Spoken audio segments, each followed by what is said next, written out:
Someone kindly sent us some dark markers. So thank you, whoever you are. I can't remember. Oh, sorry. It is from... What was it? He didn't write his name. He's a silent assassin. Steve Nicol. I know Steve Nicol. Thanks, Steve. Cheers, buddy. Okay, you can see now, guys. So, north wall, south wall, sticks out a lot further. Actually, I'm just going to bring that back a bit because you need to go front a lot further now.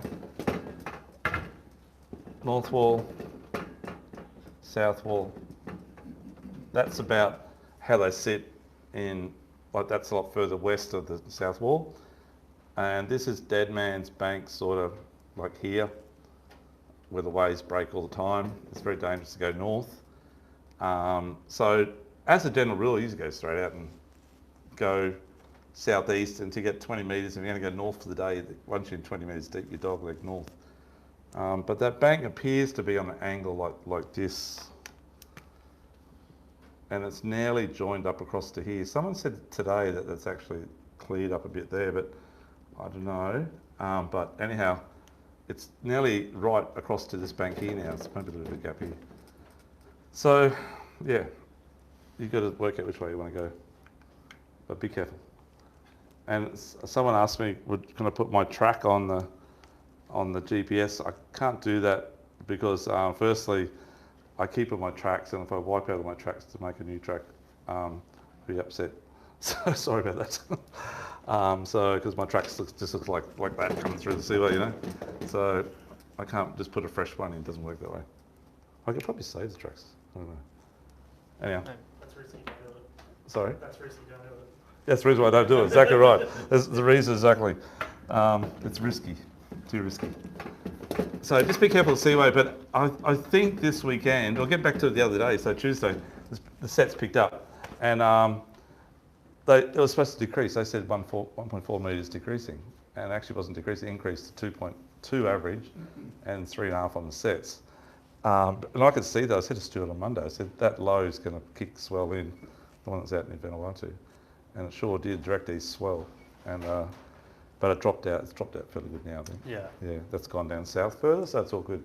Yes. Is the current affected at all? Yeah, the current does affect it on the run-out tide. So some people are saying, you know, what big tides, why is that bad? It's bad. It's not bad when the tide's running in. Last week or the week before, it was horrendous out there. Yeah, on the run-out tide, mate. Really low. Yeah. And we were getting like 3 to 4 metres flow. Oh, you mean out further, out wide? Out, like Sully's. Oh, yeah, of course, yeah. So when you get wind against current, southeast against a 2 or 3 knot current, it's like the seaway on the run-out tide, and the waves hit it, the swell hits it, it stands up. Yeah. Same scenario, but it's facing that way instead of that way. Yeah. But the seaway, when there's big tides like there has been the last few days, it can really stand the waves up, so just be careful. Anyhow, you guys, up to you guys what you're going to do, okay? Okay, let's get into the mackerel fishing. So we went out mackerel fishing, and we just thought we were going to try some new stuff out, not our normal stuff, and we did. And one was that little thing going around, and just to see if it made the bait swim better, and it definitely made them swim better, okay? There was no effect of just the skirt and of spinning or whatever it might do. It was a very clean movement, okay? The second thing was we learnt that the bait in close is not big at the moment, it's small, it's very small. So the slimies are like the slimies in here, they're tiny. They're all that size or smaller, okay? And there's a lot of them, like there's there's a lot acres of bait out there on at the the moment, surface, but it's all really, really small. Real small. So we're trolling big lures around the first day. We started lure fishing and we're going to change the baits. We tried big lures around, nothing. Switched to put on the gar, as we always do for mackerel, nothing. And then, okay, let's put the little pillies on, see if any spotties around. And we actually put the slimies on, sorry. And straight away, this is within 5 minutes of having to go in, because we had to open the shop up, take straight off. And then we thought, okay, so the next day we went out, we thought, okay, let's forget the gar, let's forget the big lures, and we just actually bait fished and fished little baits. But the problem was the second day is that, actually the first day was when your mate got heaps, didn't he? Yeah. Paul got heaps. Yeah, so the bite period was later. It was like after we had to go back in. So the bite period's always like 2 hours after the tides change. So it was around about, I think around 8 o'clock or 9 o'clock when Paul got them. Roundabout, yeah. Yeah. Yeah. So- So I think we got our fish at about 7:30. Yeah, 7:30. It's just about to come Yeah. in. That's right. Yeah. Yeah. And Yeah. then I called up a mate. They were out on the 12 fathom reef, and they came straight out and they bagged out in like an hour from about 7:40 onwards. So Six they kind of Spanish. came on. 6 Spanish and a couple of yellowfish. Yeah. And they had to leave them biting. They were biting heads off. So just trawling baits. Yeah. Baits, yeah. Does it matter which type? No. It's 2 hours left to change. Yeah, that's right. Preferably high tide, I think like better, but it's the same scenario on low as well. Yep. Yeah, this is low tides we're talking now. Yep.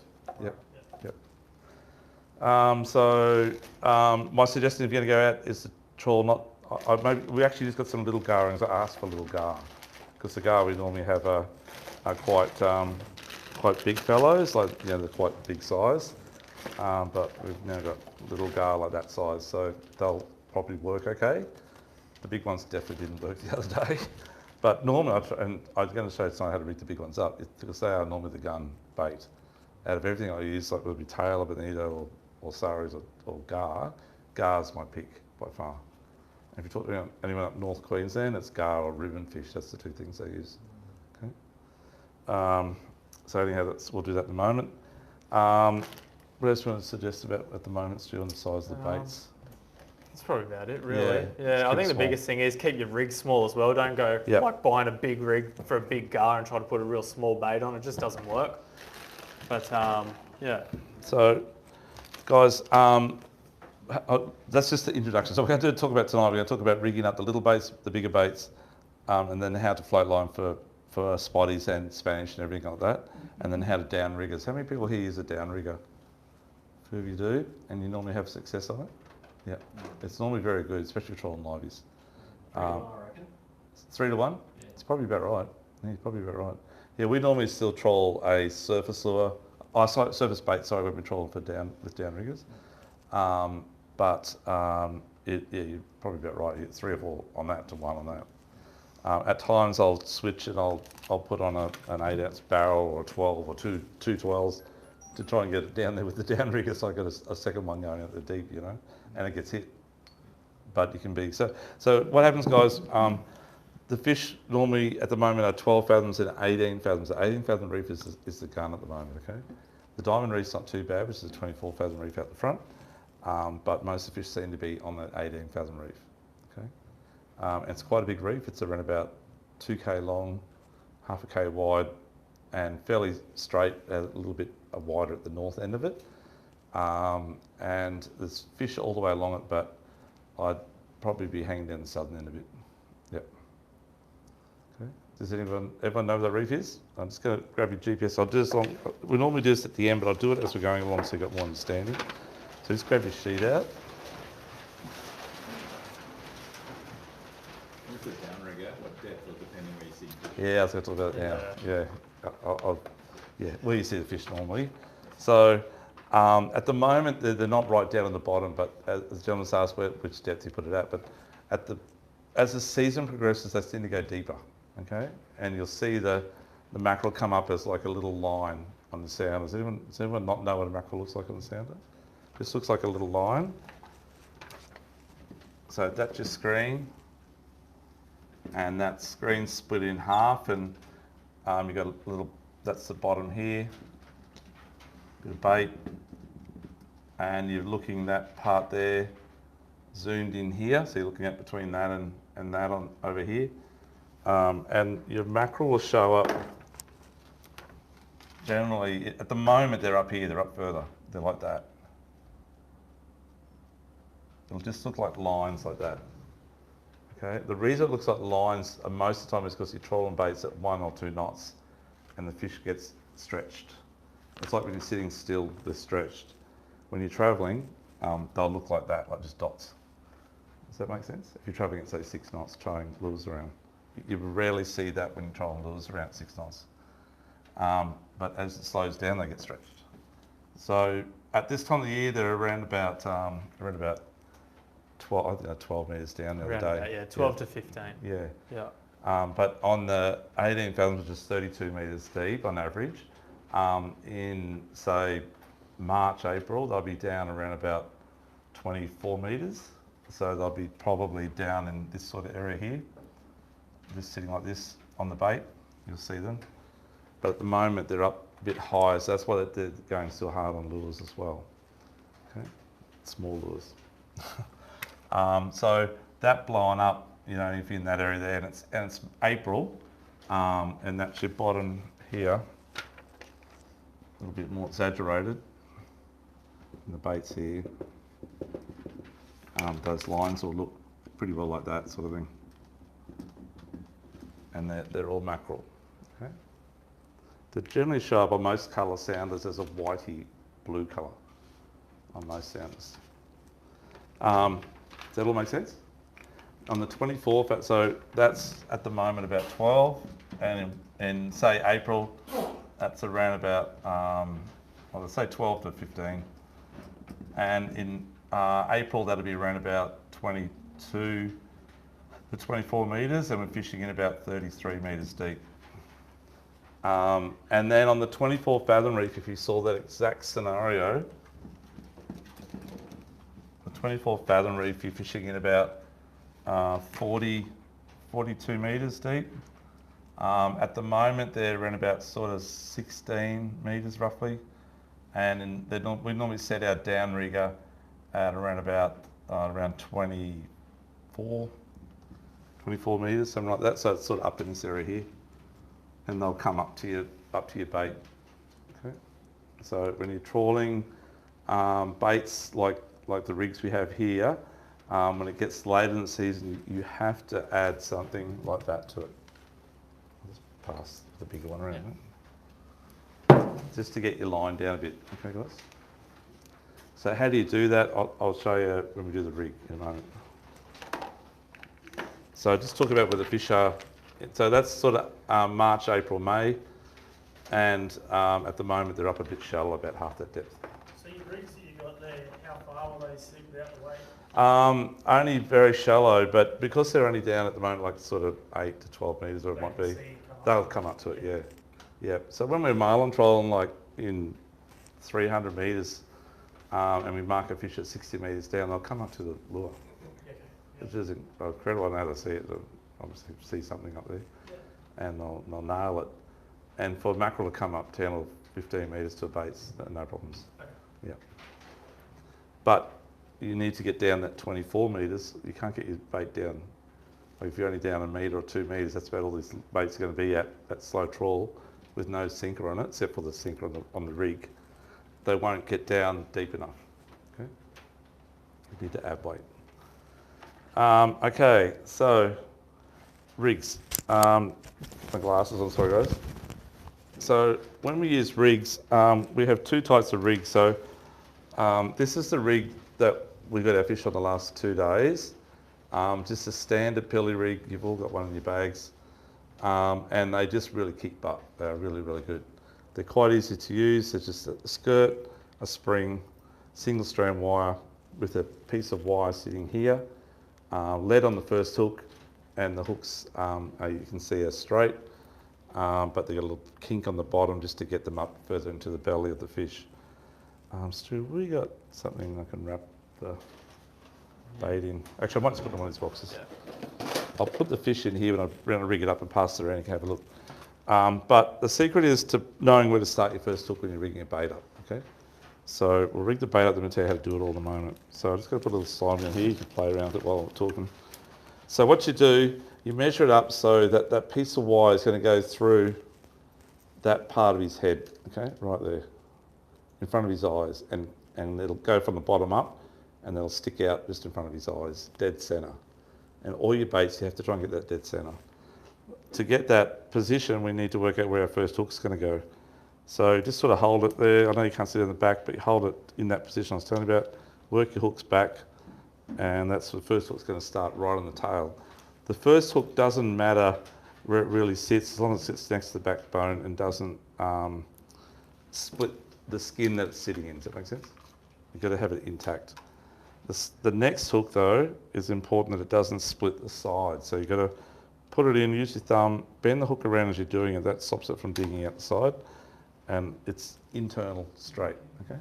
Yeah, this is where like a non-offset hook's really important, because if it was offset, it would skew out the side. Skew out the side and Yeah. bait twists as well. Yeah. Then the last hook, same deal again, dead center.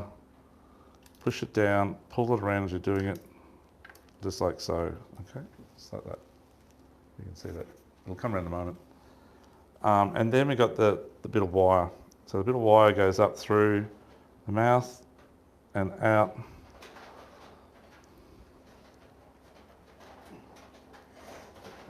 Now you can't use too light a wire. If you use too light a wire, it bends trying to get through. And garfish have really hard beak to push through. So I actually use heavier on the gar. This is actually 44 pounds, Stu, is it? Yeah, about that, yeah. 44 pound. So 44 pound and up type of thing for that type of rig. Yeah. Like you wouldn't go using 38 or anything like that. It's just too soft. Too soft, Just yeah. folds. So we've got the bit of wire there, and on these springs they've got a little starter, a little kick on the side. The better ones have, which is a spring, and that's the starter. And you just keep screwing it down, using that pin as the guide until, oops, I stabbed myself, until it just won't go any further and it's too tight on its head, right? So that's now all hold in position, ready to roll.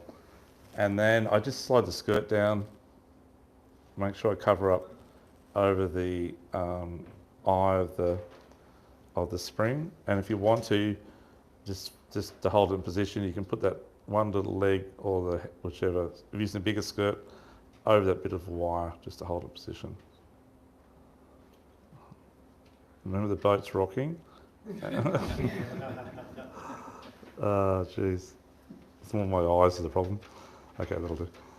So that's it. So I'll pass this around. Please have a look. Thank you, Stuart.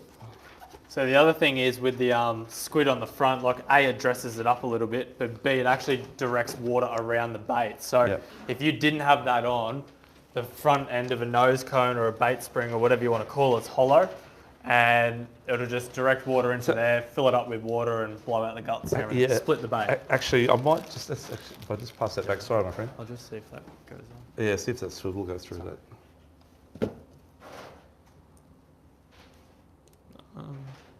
No. Okay, do you want to read to it? Sorry guys, we're just going to adjust something here. I want to show you with that little thing on the front. I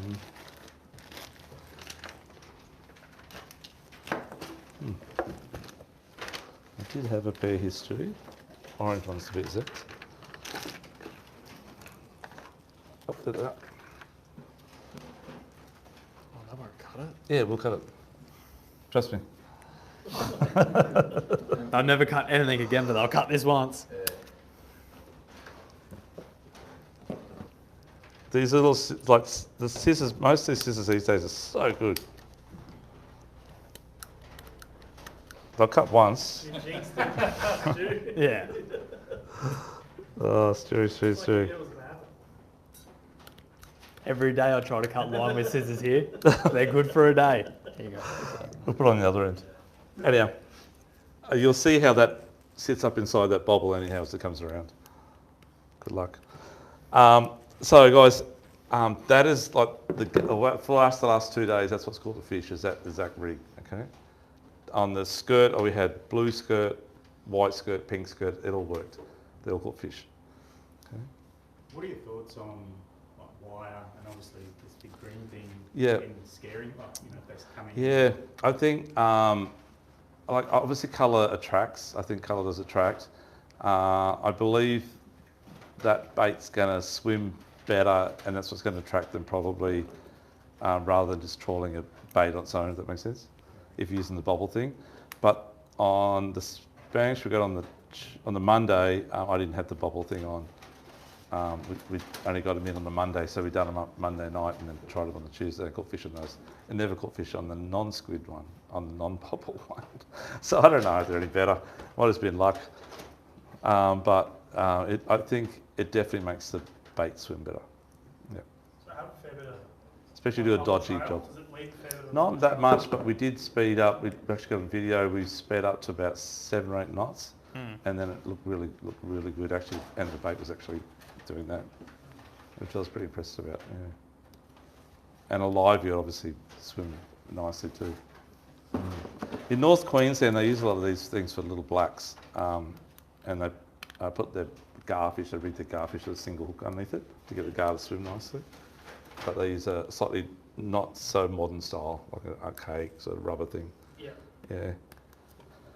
Just watch out for that bit of wire on the front, but yeah. Yeah. Thanks, mate. Thanks for doing that. So that's our little one. So any questions on that one so far? Okay, the guys down the back. All good? Okay, thanks guys. Okay. Can you use a swivel, like you have some of those? Had the swivel rig?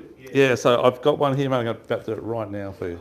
So the swivel one, I find is a bit more messier putting the hooks in. Yeah. The reason being is they seem to go ski-whiff sideways actually, putting it in. And unless you can get it dead set tight and keep it tight all the way along the belly, Probably better to keep to that. better to keep that style. Yeah, but there are new things out, like this type of thing here, like a dressed hook. And I'd reckon like they're ready to roll with swivels and everything. I haven't even tried one yet, but it's got them in recently. And I'm about to do one right now. So we'll see how it goes. Yeah. And I've got some single strand wires. So Stuart's going to put one on the hook for me while I talk to you guys. Thanks, Stuart. And Stuart does do very good haywire twists. So guys, the next thing, when you do your own rigs, you need to learn how to do a haywire twist. I was going to say, like, is there something special that you've done when you did that? Not really. It's just, I'll show you downstairs. There's a way, like the biggest thing is when you put it through the eye, I just have the two ends like opposed to each other. So it's like a 180 out. So it's like that. And then you wind it. So you'd notice that on the front of a haywire, they twist around each other. And it's only the finish where the tag end wraps around the main end and then you break it. Yeah. So does anyone not know what a haywire twist is? Yeah. Okay, so I'll show you on the board here. It's quite, sorry. Yeah, so at the end, don't cut the tag and you break it. Never cut the Because if tag. you cut it, it's sharp. So you just, Do you twist it or you just... I just bend it back and forwards. Yeah, yeah. So if this is I'll do it quite big for the guys down the back, but this is the eye of your hook, right? So you pass the wire through there and come back. And then what you do is you hold that hook and that piece of wire in your hand or a pair of pliers and don't let it turn at all. Okay, and then you go from underneath and you twist that piece of wire to the top. And then the next piece goes underneath and twist that to the top. And you keep twisting it, and that makes it go like fence wire, like plaited sort of thing. So when you do that, it sort of crosses each other. Does that make sense, sort of thing? That actually bends too, if that makes sense. It's hard to explain, I'm telling you. Anyhow, that you can't have that one straight and that one wrapped around it. So one piece is straight and the other one's just sort of like wrapped around it, sort of thing. It doesn't work that way. If you get a fish on, it'll just pull it out. It doesn't Yeah, they work. have to twist It together. has to be around each other. So Stuart will show you downstairs, I'll show you downstairs. I cheat. I hold it with a pair of pliers. It's so much easier. But yeah. I'm old school, tough hands. So, and just catch bigger fish, right? Yeah, right. Yeah. So, and then the last part, you actually hold the main strand wire, so make sure it's not kinked off, but the piece that's attached to the hook, the main one, you keep that straight, and then you just wrap that around over the top and push it around, push it around, push it around. And if you're using it down on the hook end, obviously you leave the little tag up. If you're down at the swivel end, you, as Stuart says, you go back and forth, back and forth, back and forth, and it snaps off clean, and there's no tag. Yeah. It won't rip your skin at all. Please don't cut it because you'll rip your skin. Grab the lead or whatever and cut yourself. So at the end here, this just gets wrapped around at the top. So you do about 5 twists here, 4 or 5 twists here, and about 4 or 5 twists there. Okay. It's called a haywire twist. There is a slow-mo thing on YouTube. You can see how to do it. Okay, are you done one, Stuart? Yes, just in it. Right. Oh, thanks, mate. So the hook's probably a little Nice. bit far forwards on this one, but only because there was no wire on it, so it's a little bit hard. But anyway. Okay, so Stewie's already done this here. Beautiful. So in this scenario here, what we're doing here is Stewie's actually done it with the hook right at the front here and the eye of the hook's at the end of the fish. Difference of real idea. Yeah. So we're not using a nose cone here. So what we do in this scenario, I don't have any braid here, Stewie. No. With a bit of lead, does that one have the lead on it? Yeah, so this one doesn't have any lead, but you don't need it, I don't think, if you're going to use that cone. That cone will pull it down, right? But if you want to get it down further, you use a lead like that type of thing. I completely disagree with that, but anyway. Yeah, what's your Well, theory? it's a blunt object, so it would have to go forward. It would go up. No, it won't. No, it will. Do you reckon? Next time, mate. We're doing it. Okay, But we're going to video I think- this, guys. Okay, we're going to video this. Yeah. Theoretically, with Okay. a blunt surface like that, it should pull up. But Yep. yeah, we'll see. This weighs more than a skirt lure. I'll just say. Okay. So, Stu, how are you going to finish this off here, mate? I'm just going to redo it. Ah, It's going to be better. okay. So can you put some more on there, please? I'll mate? just rig it from scratch. Yeah. That's what I thought you were doing. Sorry, mate.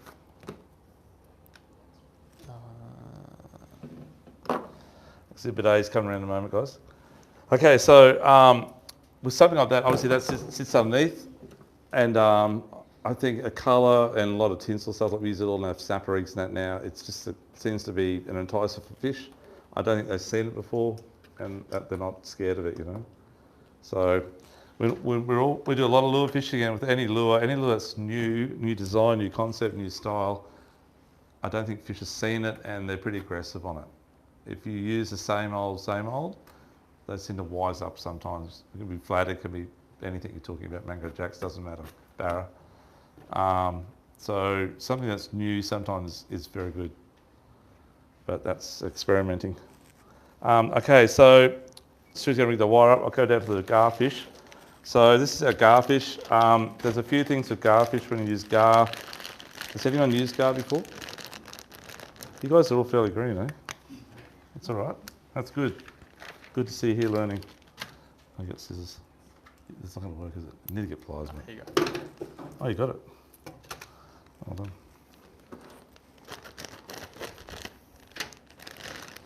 So when you're rigging up garfish, this one here, the first thing we're going to do, obviously make it sure it's defrosted, it's not quite defrosted, is snap off its beak and snap it off just past the level of the top beak, okay? Just like so. Gets in the way. The next thing we're going to do, this one's a bit hard, but you're just going to squeeze along here and pop out any poo that's in his bum. This one's sort of frozen, so it's not going to really work. And then the next thing I do is there's a little lateral line along the edge of any garfish, and you push down with fingers both sides on that lateral line starting from the end here. And what it does, it pops the flesh off you can see it rising there, and the guys at the front can see, you guys down the back probably can't, but it pops the flesh off its backbone and makes it a lot softer, okay? Otherwise it's just a rigid fish. So just push it on there, don't push too hard because you'll pierce through it because they don't have big scales. And that's the first thing you do. So you've broke the bib off, you've done the poo tube out, and then you've done the meat off the backbone. The next thing we're going to do, we're going to grab a bit bigger rig. This is like a garfish rig here. It's a bit bigger version of the first version we had. And this is all I've used all my life, and pros use it, everyone uses it. And same scenario again. We've just got to measure out where that's going to go through, and we're going to start the first hook off. You may want to swing that last hook if it's too close to the tail, but just for this instance, I'll put it in. Oops. Make sure your hooks are very sharp too, guys. Garfish are quite a hardy thing. Again, putting it in from the bottom, making sure it doesn't pierce the skin. Push your thumb down and push it around as you're doing it.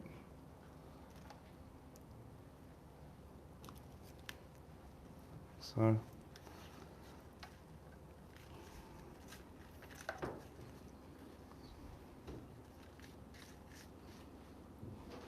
Pierce it up through his, come back over his eye a bit. So with the garfish, the front of the head's going to sit up in the skirt a fair way. This is the way that they are, because they've got the little beak at the top, is not the right shape for normal fish. So normally a fish is like that on its mouth. Sorry, its mouth like joins with the garfish. The top one sort of comes down here and the bottom one's like there, you know. So you've actually got to come back a fair bit to get it through both. And as I said, the top part's quite hard, so you need to use heavier wires. Is actually size about 86, Judy, or 69? Yeah, 86. 86, so Yep. size 5, I think it is. 8. 8, is it? Yeah. And through like so. So can you see that there? Okay. Then bring this, same deal again, bring down your cone. Start it off, screw it up tight in his head. It keeps it all in track. Nice and tight like so. Skirt on.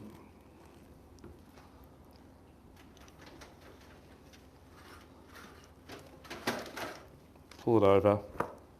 Just pop that in.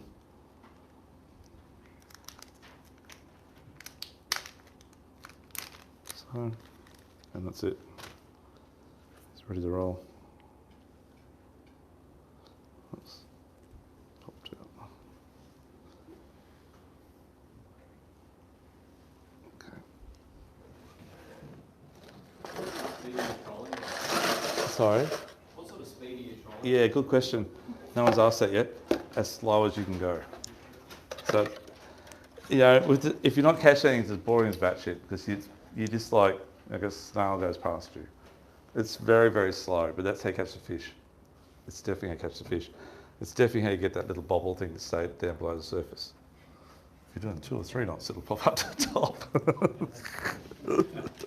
But no, you're going as slow as you can go, guys. So like, yeah, I try to keep between about, in kilometres an hour, between about 2.5 and 4 k's an hour on my boat. Whether that means that every now and then I'll drop back to neutral. I like to do that when I see bait as well. But generally speaking, if I'm going downhill with the current, I might get up to about 4 k's an hour, which is about 2.25 knots. So about 1.8 k's to a knot. So if I'm going up against it, I try and obviously get it slow down, but trying to go, I just in and out of gear a little bit actually, because my bait's working against the current. So it's already working, doing its own thing without even going forward. So don't go too fast forward against the current. Okay. Do you get fish against the current and with the current? Yeah, you do, 100%. It's a bit different to flathead fishing in that. You've more, the other day we got fish that way and then the next day we got them going that way.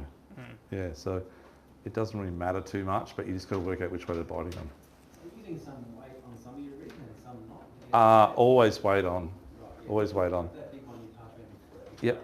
Yes. late in the season, but Yes. right now, what do you use weight-wise? That'll still get down around about probably 2 metres.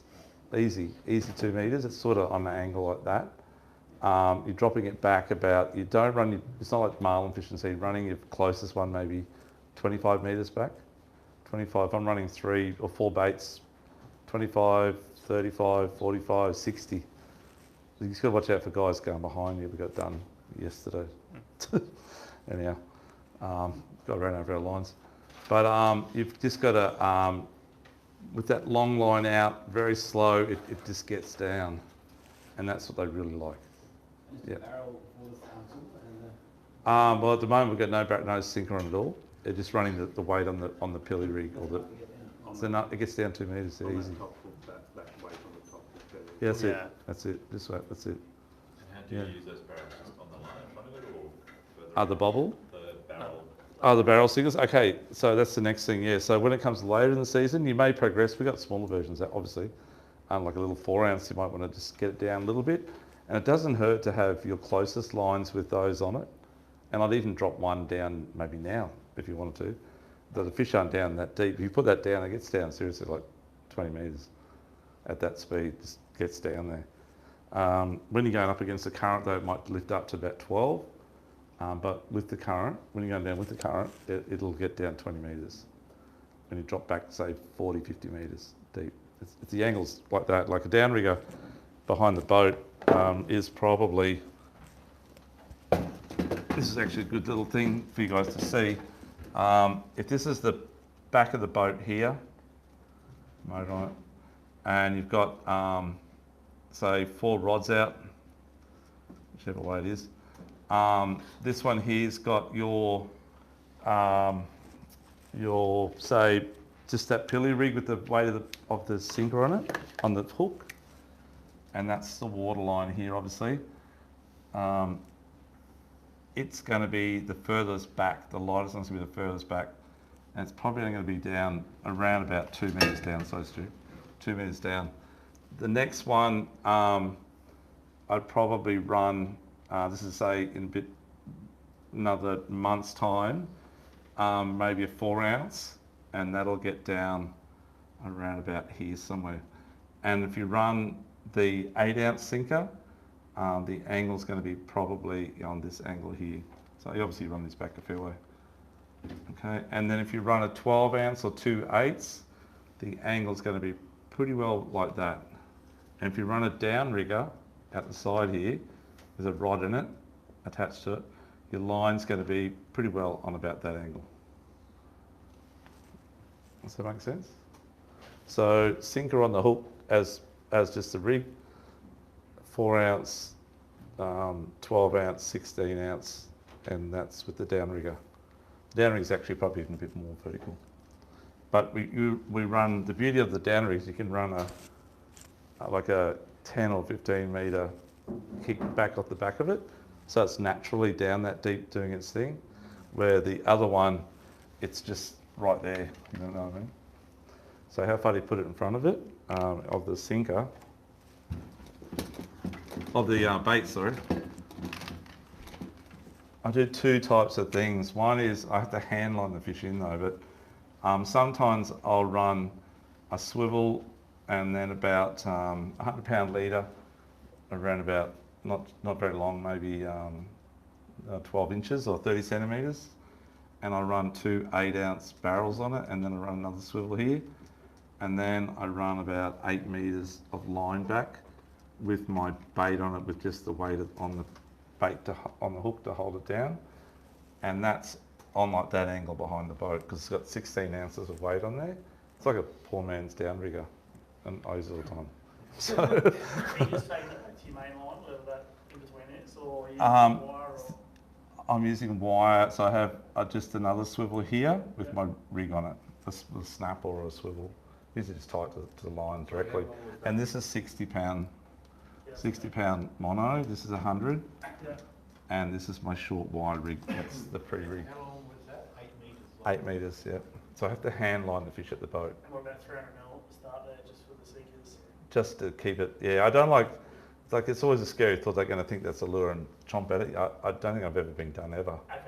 Just because it's going to drag into the water. Sort of. Yeah, it obviously creates bubbles or something, Yeah. but I think the bait's more attractive, and they probably see that and then honing on that.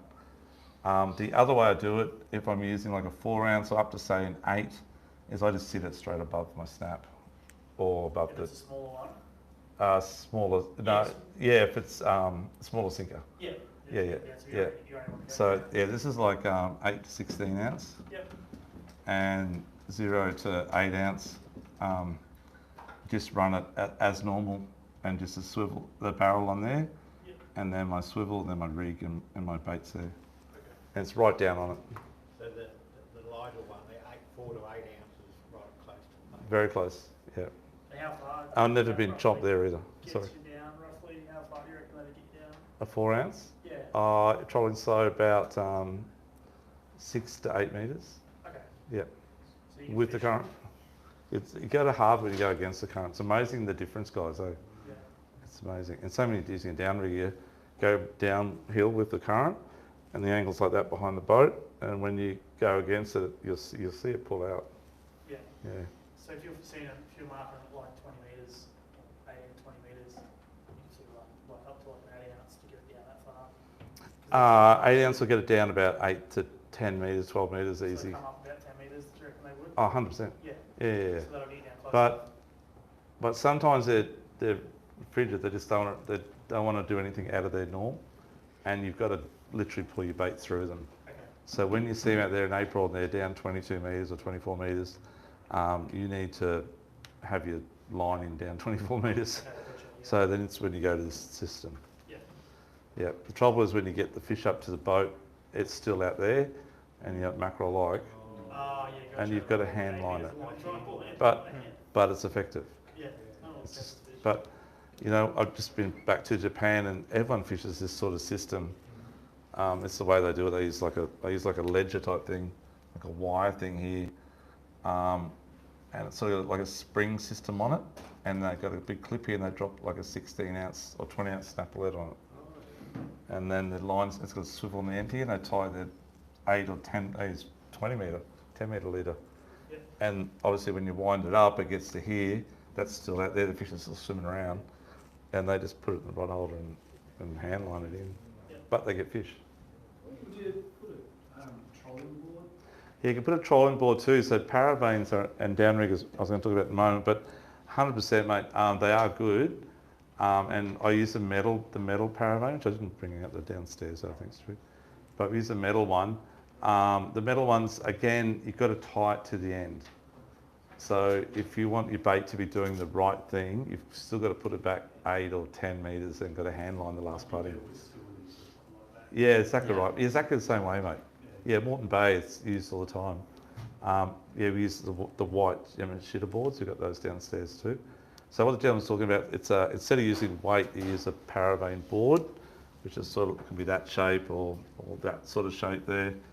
And they have a clip on the back here to attach your leader to, and a clip on the front here.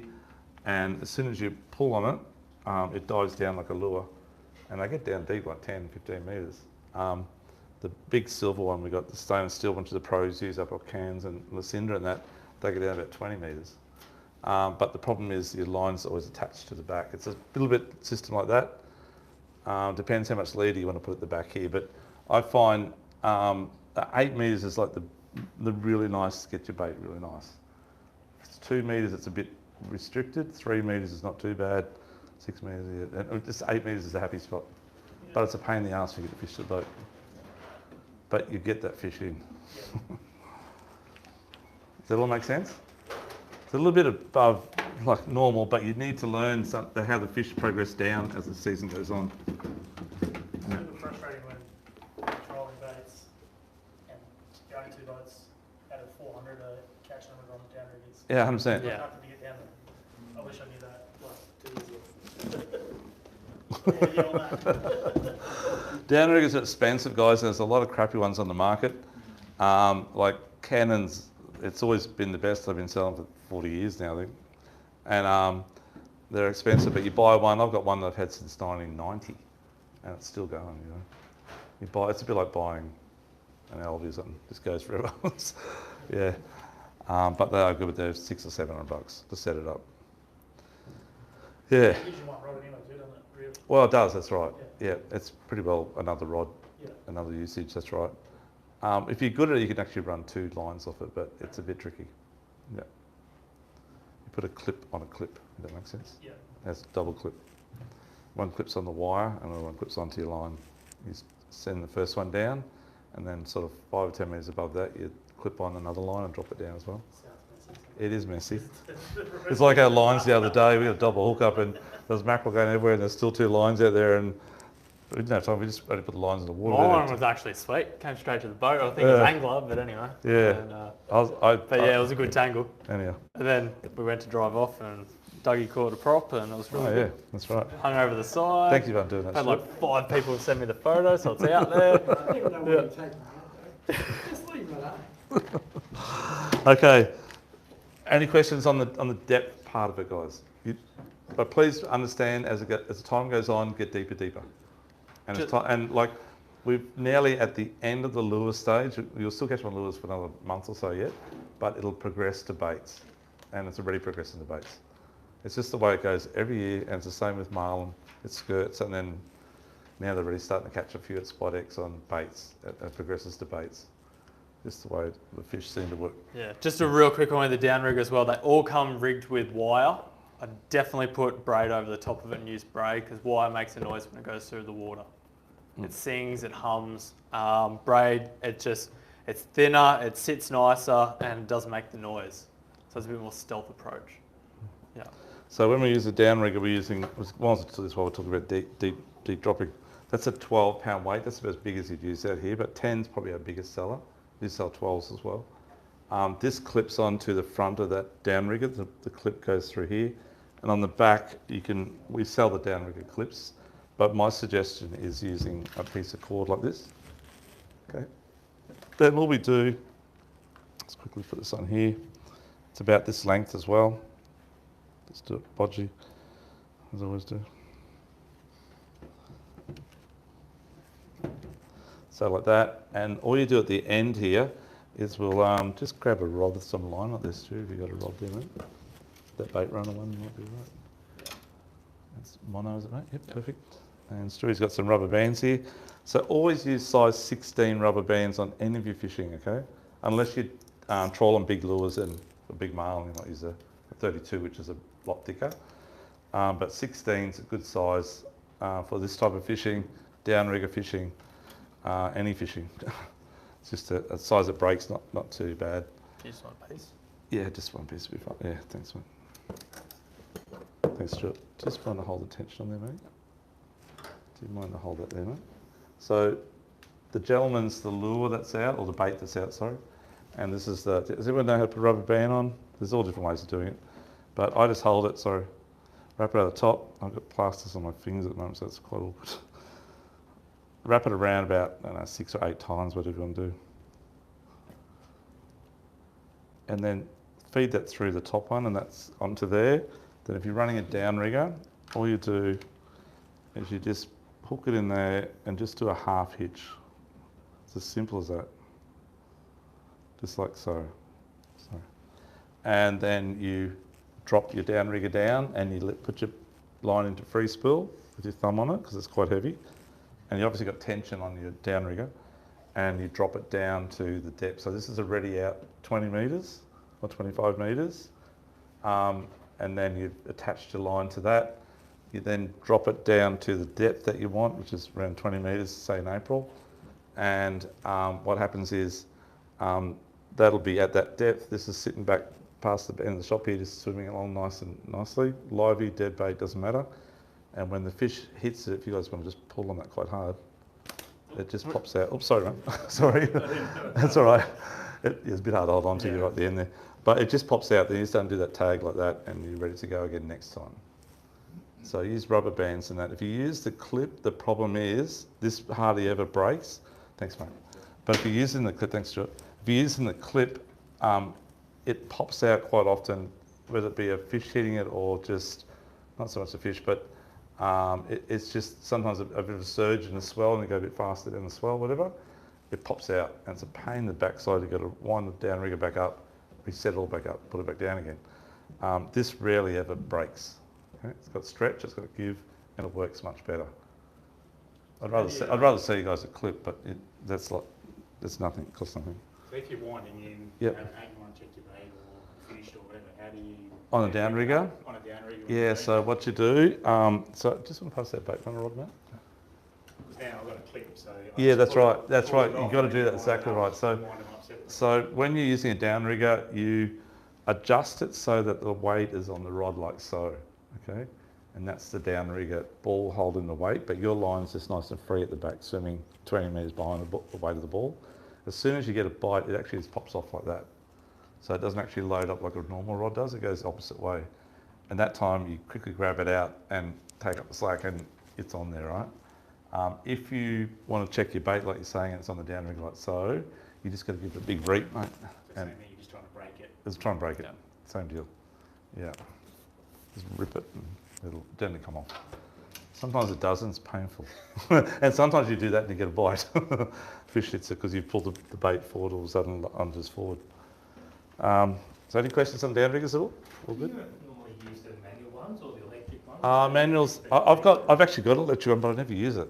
I like the manual one. Yeah.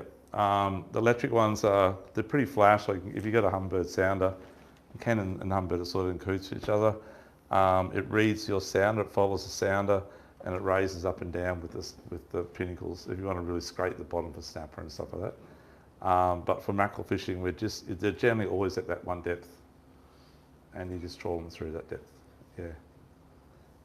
And manual's fine, and they're third the price. Yeah, a quarter the price. Yeah, electrics are well over 2K. Okay, is this a... Just you said before with the wire around the, because I've got wire on my dam rig. Yes? Yep. I couldn't hear a hum because we're just in gear. Yeah, okay. Yeah. Yeah, it does sing if you got a fairly decent weight on it. If you got only run like a 6 or 8, 10. you got 10 or 10 should sing. She wasn't well, Was it a Canon? Yeah. Yeah, some of them had good wire, some had terrible wire. Yeah. Canon's not, I think they still sing. Yeah. Yeah. I've Well, got, I definitely couldn't hear mine. Yeah. It does harm under certain conditions. Yeah, yeah, it's certain not conditions, yeah. Yeah. So, Would that scare the fish off, you think? well, that's why it's always in the back of my mind and back of most our punters' minds that buy them. Yeah. But you've got your motor running and you've got all the other noise. You have, but it goes all the way down though. You know, Yeah. it's all the way And through. how far back did you say you had your 20 boat metres. from the dam? 15 to 20 metres, yeah. From the dam. So let the line out first Yeah, and then attach it. then attached. Yeah, and then drop it down to the depth. Yeah. No, fair enough. Have you got an electric one? Yeah, that's all right. Have you electric one? Yeah, it doesn't work on the auto rewind on It braid. does on braid. Yeah, because it needs the clip to cut it off. Ah, okay, Yeah. right. Yeah, okay. Yeah. So I can assist with it. Okay, Yeah. fair enough. Oh, manuals go. I'm lazy. Yeah, that's all right. Each to his own. Okay, so we've done the downrigger side of things. Okay, the rigs, getting back to the rigs. Saris are exactly like a gar. There's no manipulation of the body because they're just too soft. They're like an oily flesh. So you don't want to alter its outside edge. They have no scale as well. They're very, very tiny scales. So with a sari, it's just put the hooks in, drop it out the back, away you go. Saris are really good bait. Does anyone not know what a sari is? Okay, sari is like a big sardine, so to speak. They sell them in Asian supermarkets to eat, but you've got to get the ones that haven't got the heads cut off. So if you get those, they're good bait. We sell them as well, but we can't. I was speaking to bait guys. Bait's so hard to get. Oh my gosh, like we can't get saris, can't get any bit bigger slimies. Pilchards are non-existent. You get IQS, but can't get blocks, and they're nearly about to run out Australia-wide. There's no pillies in WA again. Don't know where they're gone. There's heaps of pillies out here the other day, but they reckon the local pillies are very quiet. But I don't know. Not sure.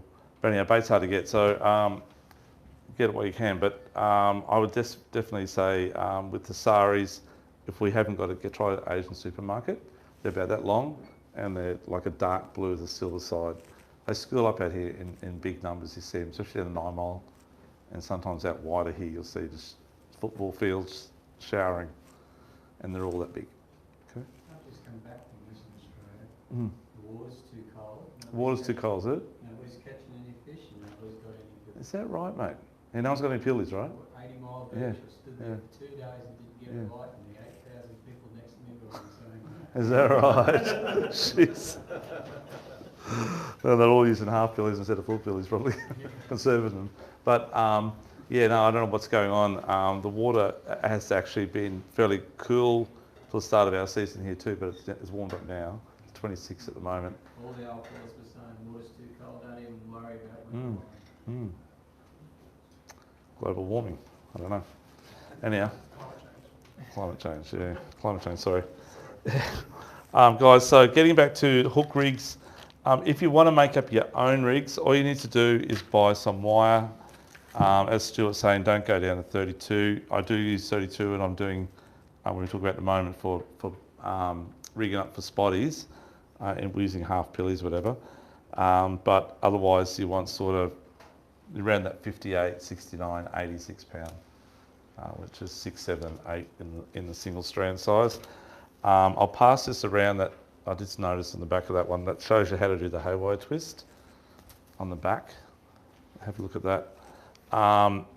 And then we never use 7 strand for baits, guys, okay? Because 7 strand doesn't allow us to put the spike up, and it also just doesn't work as good for us. It's thicker and has a bit of a noise to it as well. Single strand's very smooth, for the water it's very thin. So to them, they just really just see the bait swimming along. Okay. I do use 7-strain though, but on bait fishing, as in for the spotties. Yeah, float line. Float line is the word for it, that's it. So all you need, guys, is the wire, some small swivels. When you use your swivels, use something that's of quality. I'll pass these couple around. The highest quality swivels you can get in the world are little ones are stainless steel swivels. They're extremely strong. They're about double the rating of anything that comes near it in any other brand or size. Like that little fellow there, it's this tiny little swivel I use that for whiting or garfish, and it's 45 kilos, and it's true break-and strain.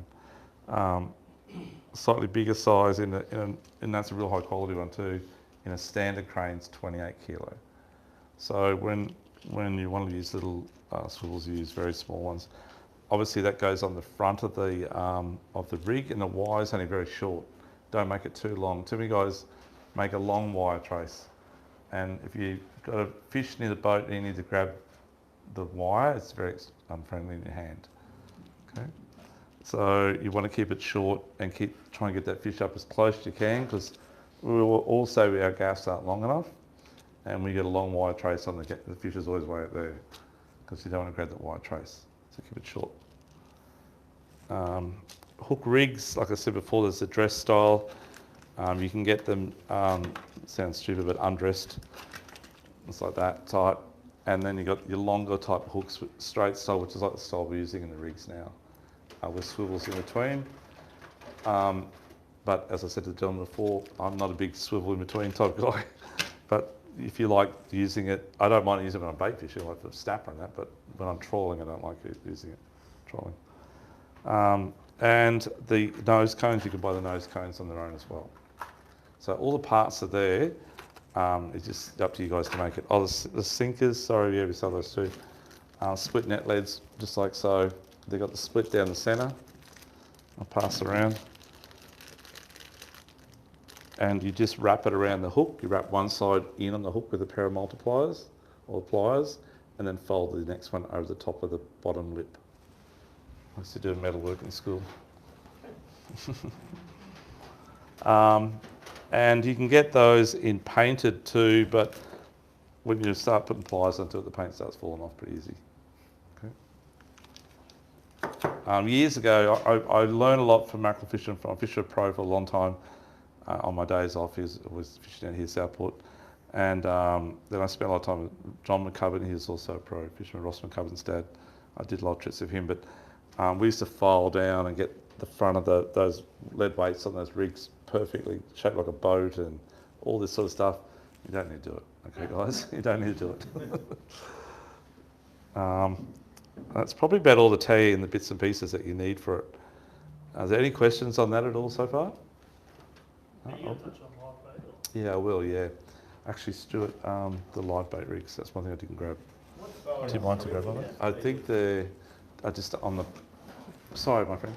I think they're on the bench down there in a bag, mate. Oh, yep. Yeah, or somewhere. What size swivels do you use on those sort of? Yeah, so the swivels are going around. So if it's if I'm only trolling like the little pillies or little slimies, I'm using about a size 5 crane. If I'm trawling like the bigger mackerel baits like saris or gar, whatever, I'm using about a size 3. Yeah. So because obviously your leader might be, I use 50-pound leader normally, around about 40 to 60 depending on what I'm doing. And I use braid, mainly braid. So I run about 4 metres of that at the end of my braid, and then I tie it directly to the swivel. I don't even use a snap most of the time. I tie it directly to the swivel. Yeah, so that seems to work right. But the swivel's got to be big enough to take that 40-pound or 60-pound because it's fairly thick. And if you have a too tiny swivel on, it just doesn't work. Yeah. What about big cast? Yeah, so bonito and that Taylor out of the bonito, Taylor and say you got Watson's Leap and bonito and say a little Mac tuna or whatever it might be. My pick would be Taylor.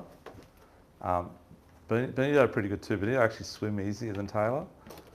Taylor have more of that type of action, but it's hard to get a Taylor that's. I didn't want to say that, but Between 35 and 40 is the perfect size, right? Yeah, let's say that. So if you can get tailor that size during winter, you probably want to keep a few in the freezer in cryo vacuum if you can. They're so good, you know. So many live bait for anything, tailor's number one. Don't know what it is, they just seem to like it. And they also keep, if you're using them live, they keep alive a lot longer. Is Regan similar to that, or just with bigger? Yeah, exactly the same, but no, a little bit different on the front. So that rig that Stuart had before, that's what I thought he was alluding to. Okay. On the nose, so let's just draw a little, say, bonito, and like a little pocket rocket. That's the eye there. Gills sort of here. However it looks. So what you're going to do is you do the same scenario with the hooks at the back of it, underneath it. But what you do is you put the eye of the first hook anywhere from his mouth, but generally level with his eye. Okay, so the hook's actually sitting like that sort of shape, if that makes sense. And it's normally in around his gill or just past his gill. Depends on the shape of the hook, the length of the hook that you're using. Next hook's obviously inside, and you bend the hooks up at this point here, up, if that makes sense, to get the hook. You put a kick in it, yeah. And same, how'd you go, buddy? Awesome, thanks, mate. Same scenario here, just so it gets up that bit bigger. We're using like 8s, mate, instead of there's 6s going around now, or 6 or 7s those VMC. Silver ones. I think they're about 7s, yeah. 7s, yeah. So I got 8s, or even 9s, a bit bigger. And what you do is, there's lead obviously on that one there, and I put sometimes lead on the second hook as well, but I pull it from here, so it's actually pulled from the eye there, level with the eye of the hook. Does that make sense? So you may even want to bend that first hook up. That first hook that's normally shaped like that, with the eye on it, you actually bend it up even like that to get it in line with his eye. Do you attach that to try and hold the head down, or just push it in? You can wrap the gills if you want to. You can go through the eye and wrap it around here, Okay, yeah. and pull that all in Just try and place. hold that first Yep, that's right. But when you pull it from the top here, I'm like the bit advanced for you guys, but you should try it. Please try it. So what you do, get rid of that there. That's the way that most people do it. But what you want to do is you wrap that there with, we've got that wax thread downstairs. Yep. And then you put a little loop through his eyes like that. Yep. Okay. And you pull the wire back to the loop, and then that's pulled from there. Yeah, I'll pull it actually on that angle sort of thing. That's a really technical thing. But it sits there and swims like that. It actually swims, and you crack the tail. The tail's actually a bit longer, sorry. The tail's actually like quite fluted sort of thing, and you crack that without breaking the skin. So crack it, break his backbone, and the tail really wobbles. The fish wobbles as well, and it's pulled from the top here, from this point. Have you tried that at all, mate? No. No, it's the best method. What I'll do, this year we're going to do, every week we're going to do a rigging post, and we'll do that this week, maybe Friday night. I've got a couple of those So templates just- and that, but I haven't Yeah. used them in there. Yeah, I've got those. I'm going to talk those in a minute. I've got those here too. But this is the proper way to do it. I'll rig one up, and I'll probably post it on Saturday. So Saturday morning, I'll just go down and walk along the pontoon and show you how it swims. Okay. Yeah, but pull it from that end. There's the best. Yep. Okay. Any questions on that at all? No, it's all good. Tail is the same technique, and anything in that tuna range. Okay, Stewie's got a live bait rig here. How do we rig up a live bait rig? It's a very big live bait rig, but Well, that's a big. You catch big fish, mate. apparently. So with the live bait rig, live bait is really hard to beat. It is like the number one thing to trawl. At the moment, as I said, if they're down 8 metres and there's a live bait swim over its head, they'll just whip up and nail it. Okay, so I think the other day Paul wasn't using any. No, they've been up up fairly high. Hey, I'll just shorten it up. Hmm. But they've been up pretty high this year, and I don't think they've caught a fish on the downrigger yet. But as Dougie said before, it's all like generally it gets yeah. deeper as the year goes on. Mm. Still same speed with live bait. Dead slow. Yeah. Yep.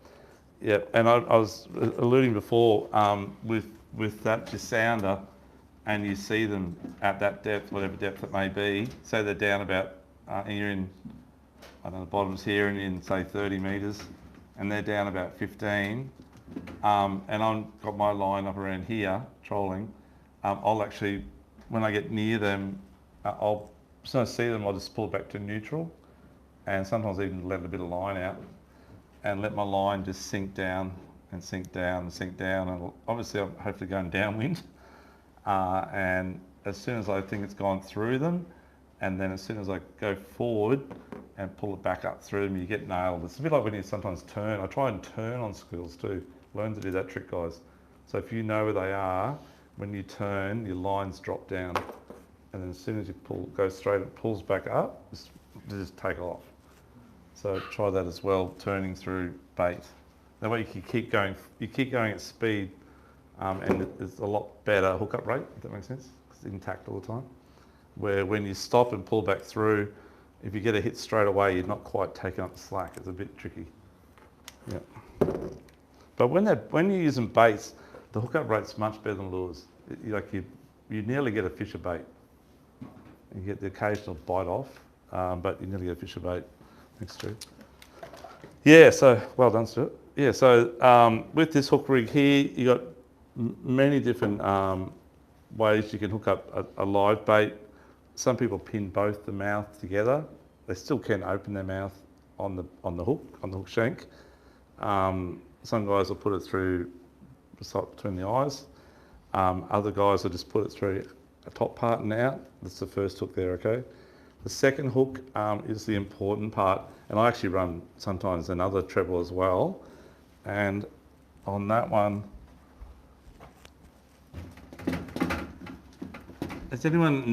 how many people have not trolled live baits here? Okay, so you guys should all give it a crack, okay? So on your live bait,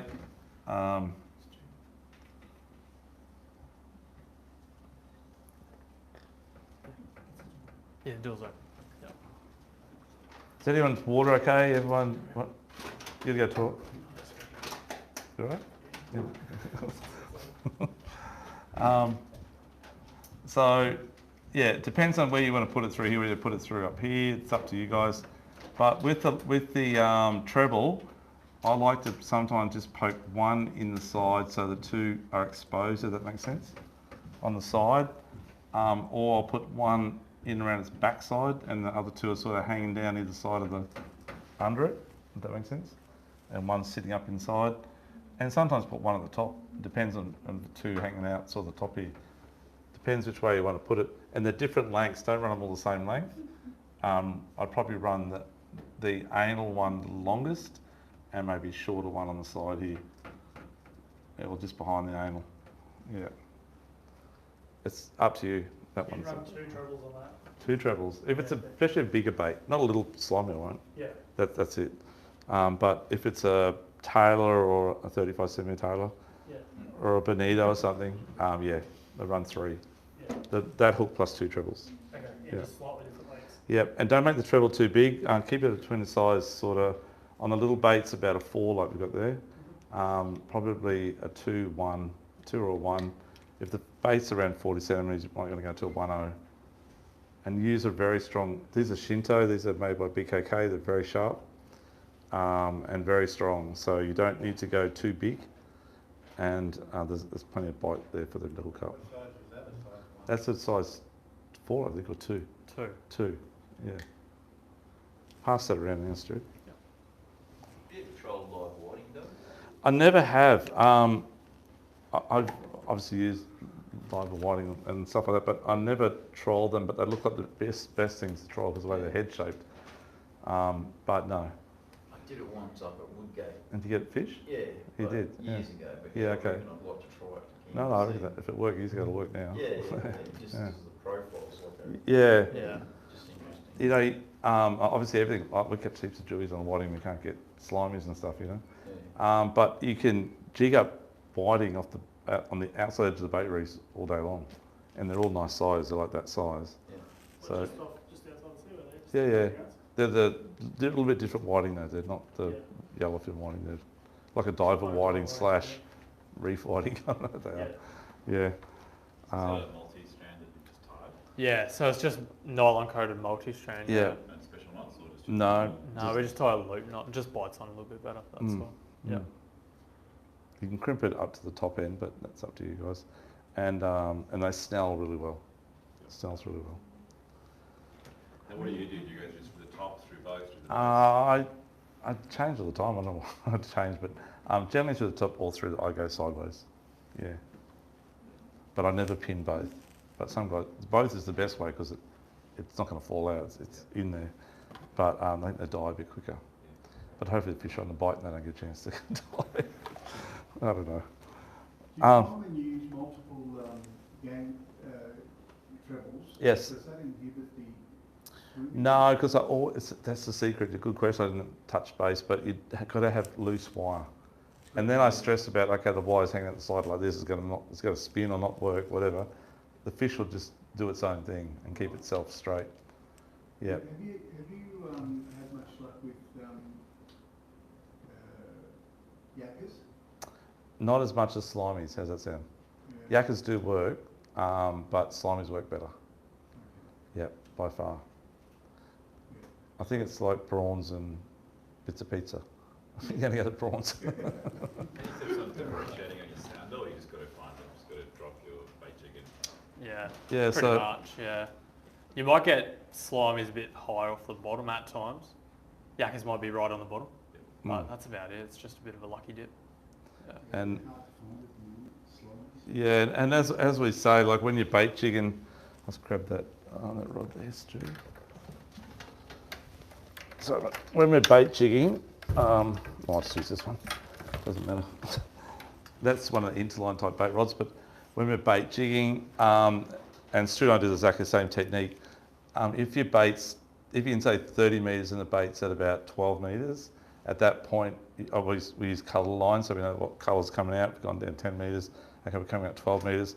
At that point, if you're using a spin reel, I just grab it, let it go, grab it, let it go, grab it, let it go, and sort of like goes like that through the bait school and just loads up heats better, rather than let it just fall straight through them.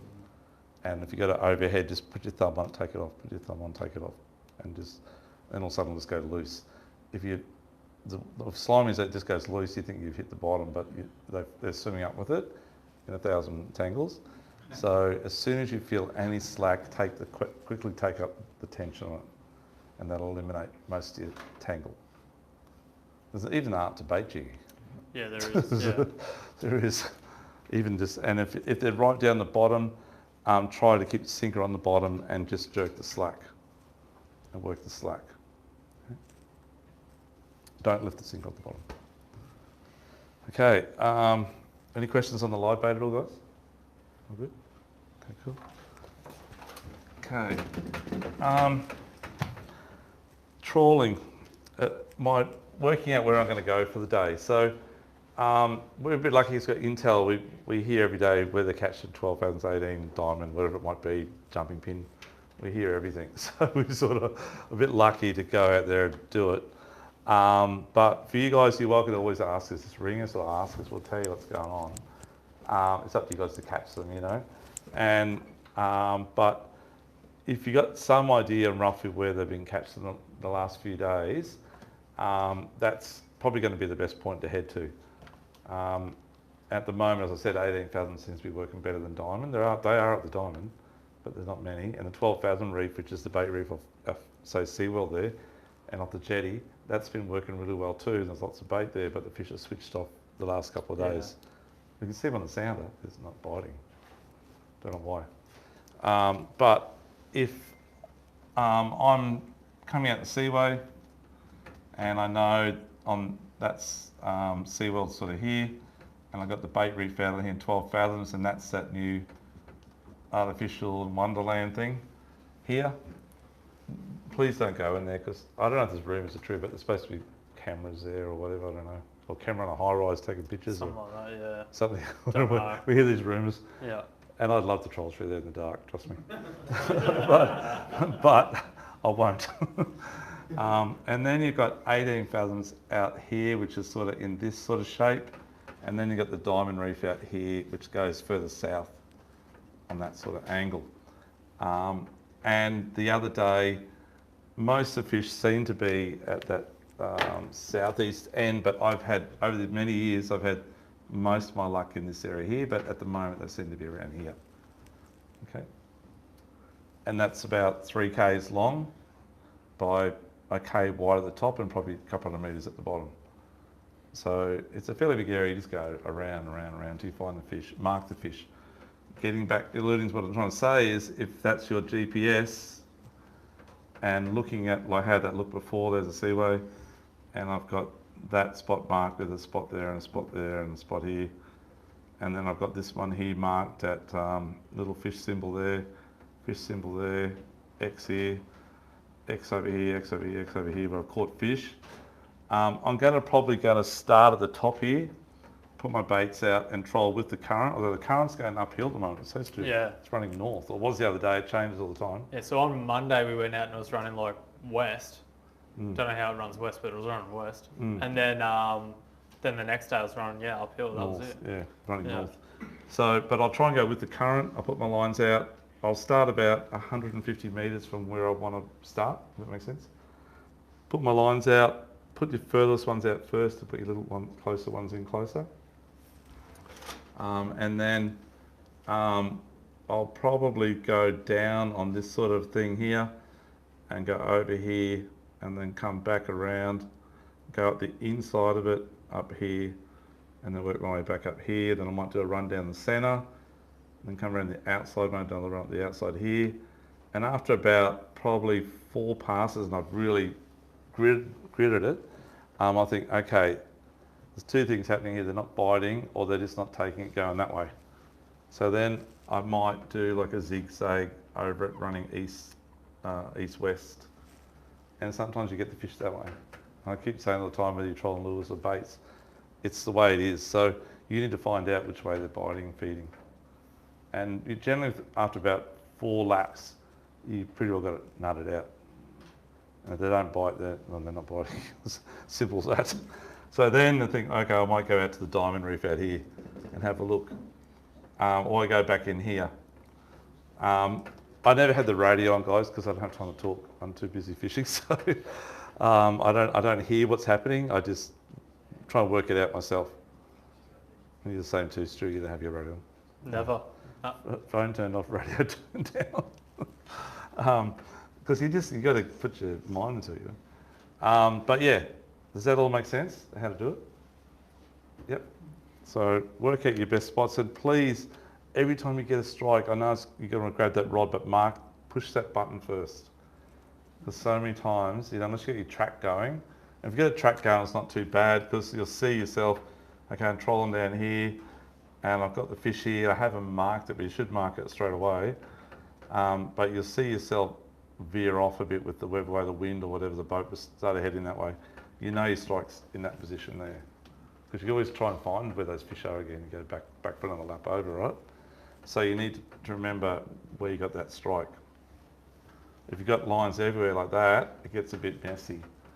But if you quickly put a little stop sign or a little whatever on there, you know that's where you got the hit. So it'll eliminate a lot of time and more accuracy. If the line starts going off, are you giving it a bit? Or are you going to see if any other lines will go? If that rod takes off, as Stuart knows, I don't bring other lines in. No, they all stay out. They stay out. The mackerel, especially on down rig, because it's way down there, and the lines are maybe up, a couple a bit higher. But generally you get a second hit. There's always one with the other. Like Stu the other day, I hooked up. Yeah. Stewie got a bit of touch, and then he quickly dropped back line. Free spooled it and I just ate it. Yeah, and they got doubled up. There's always another one around. Yeah. They're actually easier to fight if you keep the boat in gear as well. It kind of just leads them in. Yeah, so they're long and skinny. They just plane up to you. Yeah, so normally I say if you're trolling lures, drop it back to slow idle. Yeah. Or you're doing slow idle, so just keep it going. Yeah, and you might veer off course over here somewhere, but you can always go back. Yeah, but it's a lot easier to fight the fish. Yeah.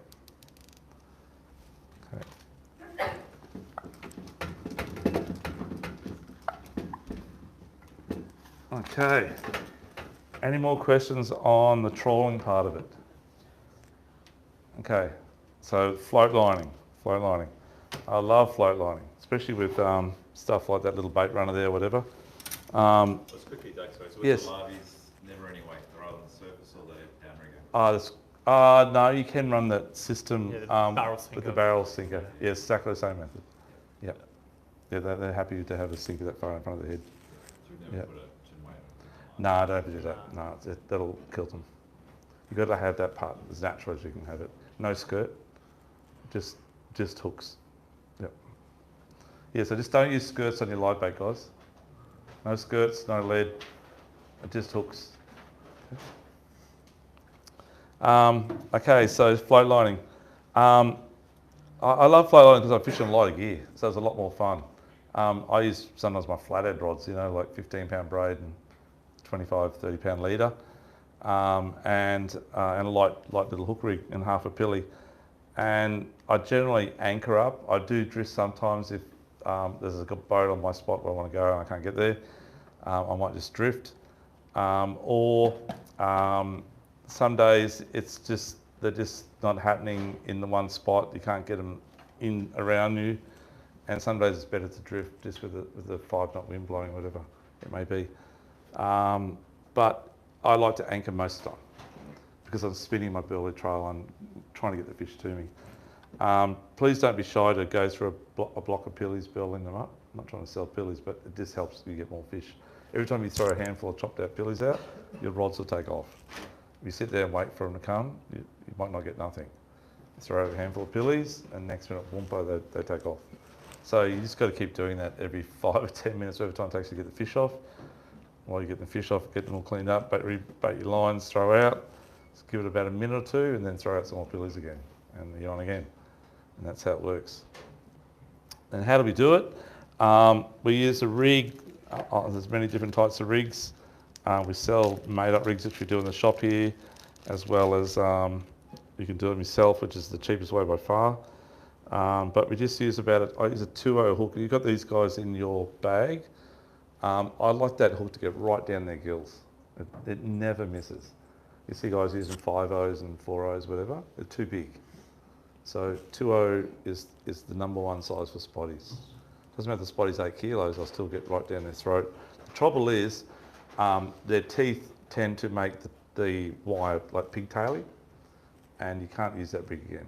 So you need to make up at least, if you're going to go when they're on, you need to have probably 15 rigs in your boat, or 20 rigs, pre-made, the day before you go out. Okay, and you can get them in nylon coated, you can get them in uncoated, and I like to snell my hooks actually. So when I snell the hooks, you can actually do it with plastic coated. Does work a bit better. It's easier, yeah. but it's thicker, and they're a little bit finicky. They look. I think they come up and look at it. You see that. Have you been out there? Has anyone been out there when they're all around the boat, like a big fish tank? Has anyone had that experience? And you'll see them swim up to the bait and look at it, and they swim away. So those sometimes we've had to go back to mono, and we lose a few fish, but we get a lot of fish, So, or fluorocarbon. But there's traces you can get that are pre-made as well that work all right as well. Actually, Helco's got a new one out, which you could just clip a hook on, and it's got that quick fast attach system, right? I'd reckon that'll work all right as well. It's not too chunky to pull through the pilly. Wouldn't be any bigger than the eye of your hook, so something like that would work all right.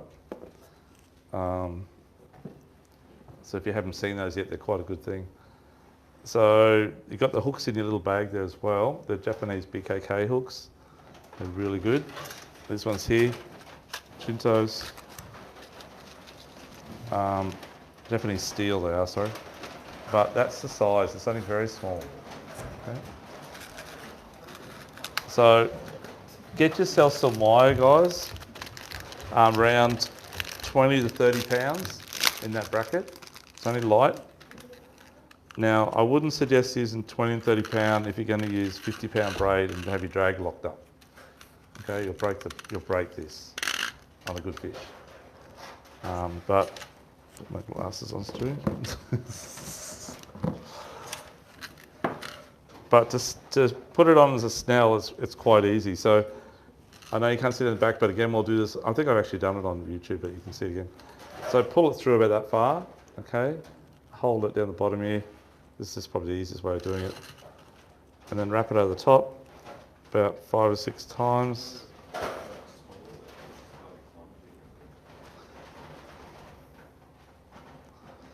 Let's go back down through that first loop you made with the tail.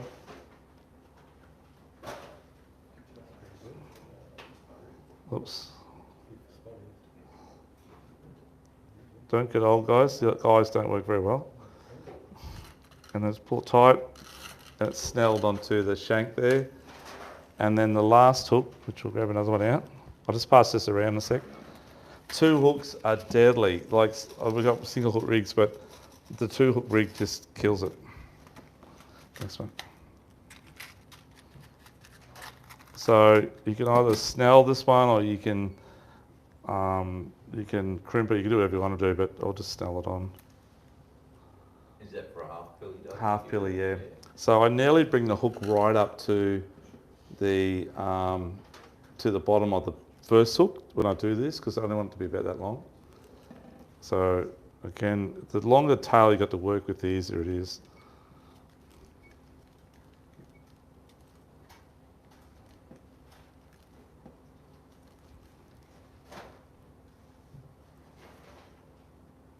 So where are you going back through there now? Back through the loop I originally made, if that makes sense. And that's it. And we'll just trim that off. Thanks, Stuart. Cheers. I want these to cut then.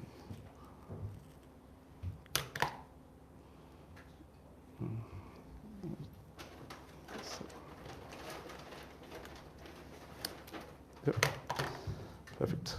So it's 2 little hooks. Oops, I'm cutting that off. Keep it short. So on the swivel end, we just tie a loop knot like Stuart said earlier. Just a standard one's fine. Right? I'll pass this around, guys, and I'll put it in a pilly to see how it looks. The thing is, with mackerel, there's some days they'll take the head, some days the tails. It's weird how it works. You've got to have both out, 2 of each out, to work out how to do it.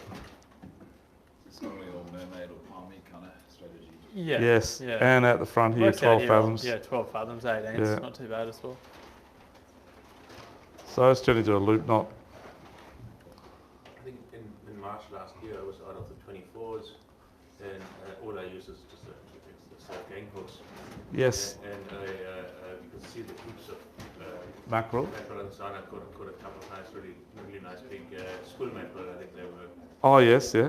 some really nice. It's about 85, 90 centimeters. Good size, mate. Yeah, it's, probably spotties. I don't know. It didn't look. It probably was, but it's. Oh, they look like a school mackerel. They're big school I mackerel. think they might have been school mackerel. Yeah. So I caught a spotty there about a month ago, and it's definitely different. Different fish, yeah. Right. Yeah. The spotties have a bit lighter meat as well, I think, than the school mackerel. I think. Generally, yeah. That's hard to grip on. It's mainly a lot. It can be we got a flat phrase Do it again. There's heaps of spotties up there. Cast on a slide is, Yeah. Oh, at Harvey Bay? yeah. Yeah. So many. Yeah. You can't miss. No. And they're busting up, so you can see them. Yeah. So guys, to do a loop knot, you just do a little granny's loop and go through the swivel.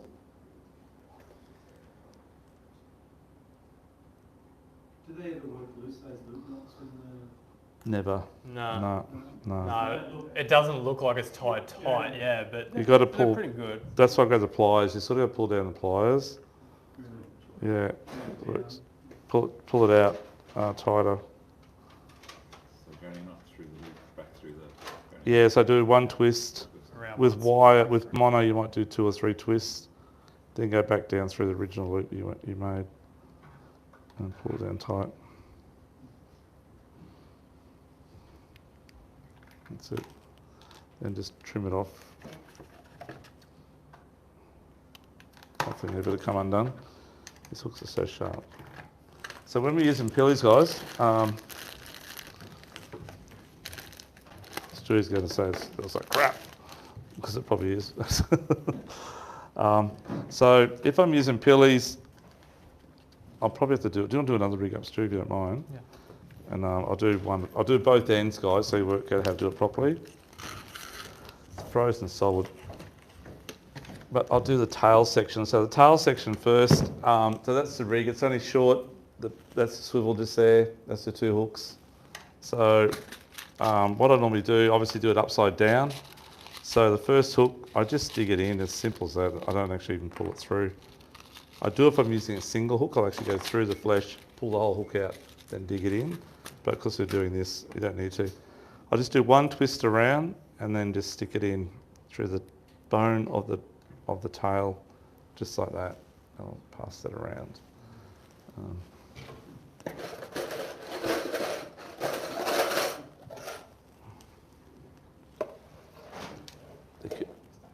And that works really well.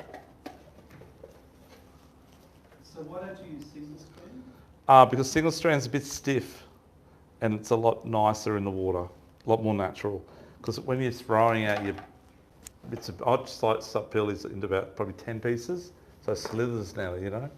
But because they're quite deep that way, you get a bit of body into it. And when they're sinking, it's very natural. Single strand wire has a tendency to fall like that. With the 7-strand wire, you actually see it just goes down with it, you know. It's a lot more supple. But in doing that, you can't have 50-pound lead attached to that rig, because that'll take away all that. So what you run is like 25, 30-pound fluorocarbon or something like that. You all good, buddy? Yep. Yeah, okay, mate. I got that feeling too. So 25 to 30-pound fluorocarbons is my go-to above that pilly rig. And I'm running about 1.5 meters, just enough so I can get the fish close to the boat and grab it and gaff it, or net it, or whatever it might be. Thanks, Stuart.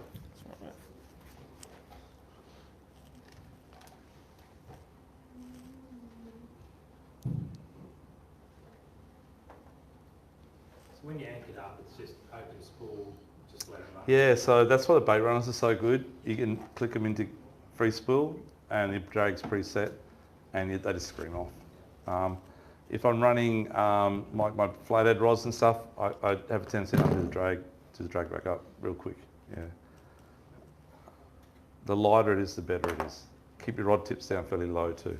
But when they're on the bite, like I see guys are there with 850 spin fishes and 80-pound braid or 50-pound mono on a broomstick, stick at the rod like hole like this, and it's like when they're on, they're on. They're like, oh.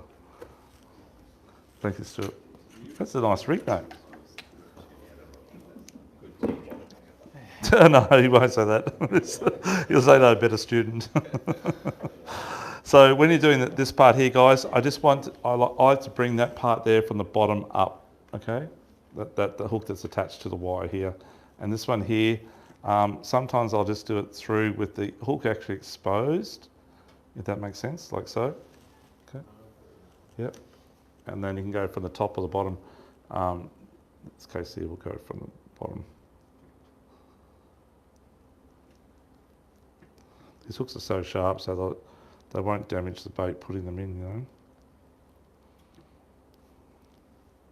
It's going through his nostril all the time. And out, just like so. Yep. Oh, I'm running out of boxes, sorry. Is that all right? You can hold it? It'll be right. Yeah. Thanks, Stuart. Cheers, mate. And those hooks get right down in there. Yeah. So, here's Mermaid Beach. Has anyone here not been to Mermaid Beach Reef at all? Haven't been there? No, okay. So, this is the shoreline. Q1 sort of up here somewhere. You've got a heap of pine trees here. Surf club's just here somewhere. And the shark nets are about here somewhere. And you can just about even fish in just behind the shark nets here like you can at the same at Palmy as well. But the reef's sort of shaped like if you run north, east, it's sort of like that shape, okay? With a little bit of stuff in here, close to shark nets. Okay, and that might be about 1.2 Ks by around about 400 metres by about 200 or 100 at the back here. Does that make sense? And that's north this way and south that way. Upside down. Okay. And what I'll do, I'll generally pull up and I'll put out those rigs we did today, trawling rigs, right? I'll put some pillies out and I'll drop them a long way back and I'll pull up about here somewhere and I'll trawl around and like you get down there at, if you can get through the seaway, okay, around, I don't know, you get down there at 4:15, it's still pitch black. And as you get to it, you go, holy shit, there's like 20 or 30 green and red lights in the dark. And you're thinking, oh. So anyhow, you drop your lines out and you start trawling. And I've already got some spots marked on here that are my favourite marks. Which is something like about that. And then I'll go down through these lots here. I'll go around the boats and I'll come up to here and I'll try and get my marks if I can. Go across the front and I'll mark the bait. So my sounder, if I've seen a pinnacle that comes up a bit and there's a lot of bait on it, a lot of bait around it, and I've seen mackerel too, I'm going to mark that, or I'm going to say, okay, that's where I'm going to sit today, right there, or right here, you know. And then if I haven't got anything on the pillies trawling, I'm going to anchor up. Within 2 laps, I'll do 2 laps, when I'll anchor up, and then I'll bait fish like so. Let's just say the wind's blowing from the northwest, and we're facing slightly southeast. Boat sitting back here. So just to change the scenario a bit, this is my boat sitting here like this, and the wind's sort of blowing that way a bit. And whatever, I always turn my motor to try and face it better into the current, which way the current's going, so my lines are straight. And I'll run one rod out like that, one rod out like that, one rod there like that, one rod there like that. And I'll have at least 4 lines out. And I'll cast this one here. If the current's trickling that way, I'll cast this one in this vicinity here, and I'll try and do about a 25 metre cast. This guy here, I'm going to throw him out this way, try and get like a 25 metre cast, but I'll leave the bail arm open to drop off about another 15 or 10 metres. Or I'll flick the rod up and pull off a bit of loose line, because I want that to come back about probably 30 metres back. And same with this bad boy over here. These are about 20, 25 out. They'll eventually end up out of here too. That'll eventually end up at the back here of the current, okay? And those guys end up out here. So my lines are sort of not going to tangle up too badly to each other because they're different positions. So front ones are short, long ones are back. And my burley, I'm throwing it generally in this area here and this area here when I chuck it out. If the current's ripping, I'll throw it up here. And my lines will be in, I'll bring them back a bit closer. And sometimes you'll need to add a 0 ball or a 1 ball sinker above that little black swivel, just to get it down. If that's the back of the boat there, oh, sorry, on the water line, your motor's there, you can't have your lines twisting on the surface at the back in the current, it doesn't work. They won't touch it. It needs to be sitting down just a little bit, whatever it may be. So you might need to put a little ball sinker on top of your swivel, pea-size or whatever, half pea-size. And whilst that's happening, I'm casting spinning lures. I'm talking about lures tonight, but I'm spinning lures in between my lines all over the joint. Old mate's sitting up here, anchored up over here, and his burley's about here. I'm casting up there all the time. Yeah. So you need to work out where you're going to cast, and you get so many fish casting while you're waiting for your other rods to take off. Okay. And yeah, you just keep working it, guys. Keep working it. Does that all make sense? Stu, anything to add to that one? Not really, nah. As Dougie said, keep the burley pretty steady. You don't want to burley them all to the back of the boat and then you get slack or run out of burley and then they drift to the next or drift through the boats. You lose the whole school, but Yeah, I think that's about. The mackerel do swim around in big circles, though. Yeah.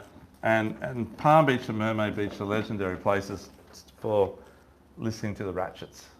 So there'll be 50 boats there in the size of a football field. Some guys are throwing knives at each other, and you'll hear the ratchets over there take off, and then it'll progress, and eventually gets around to you. See how it works? It's amazing how it works. But I was going to say something before. Yeah, so anyhow, just anchor up, give it a crack, but make sure you're in the right position. But when you do your lap around, try and mark 2 or 3 spots, because you may have to move and try again.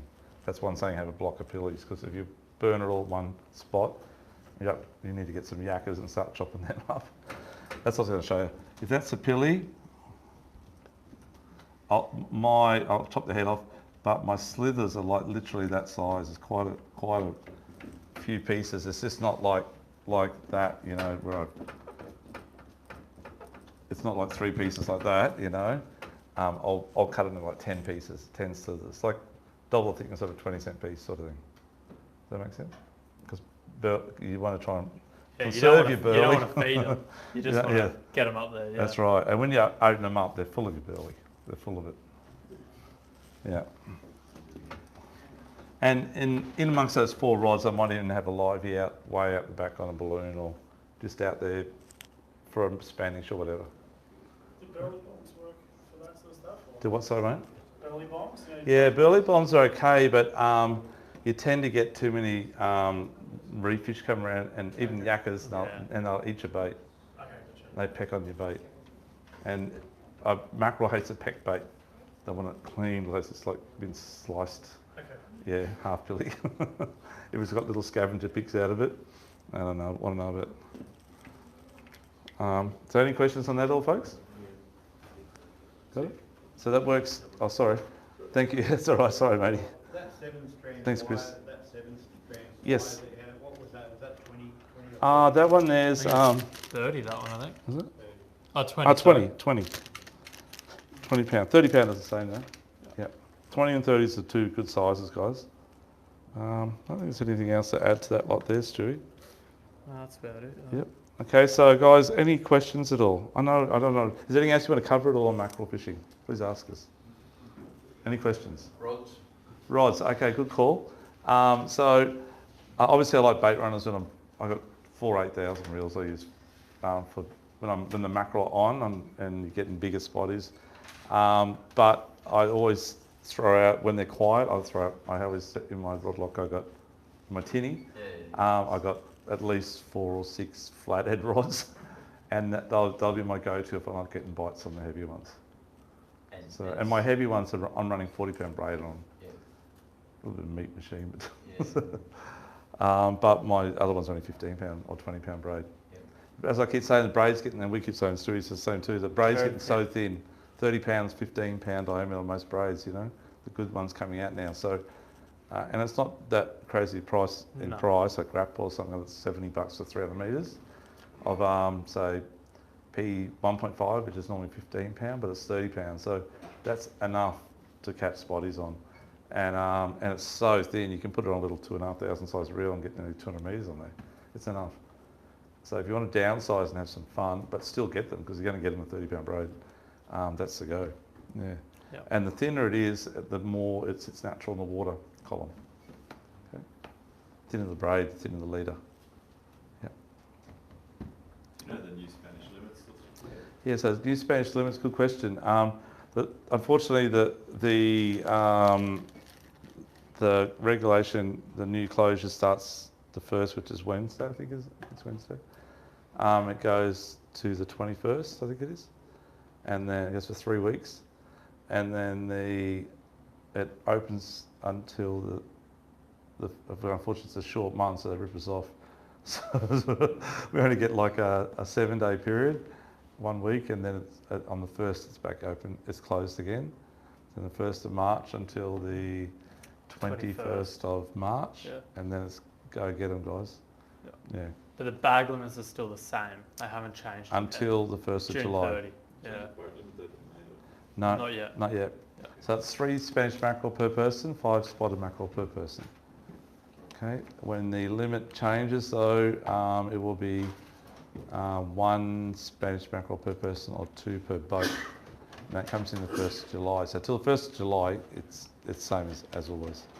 Yep. Is that New South as well? No, it's Just not. here. So a lot of our customers who are fairly good mackerel fishermen are all talking fishing tweed. The fisheries are saying, well, we're going to set up something on the border. It's so pathetic. It doesn't make any difference, like the same fish going to go from there to there and we're going to go from there to there, right? So I can't understand the science behind it. No one can actually. What do you mean, so if you, once you're in your car, bringing it back here? Yeah, that's right. How are they going to, Well, they'd be can't go to fish and border chip force. shop?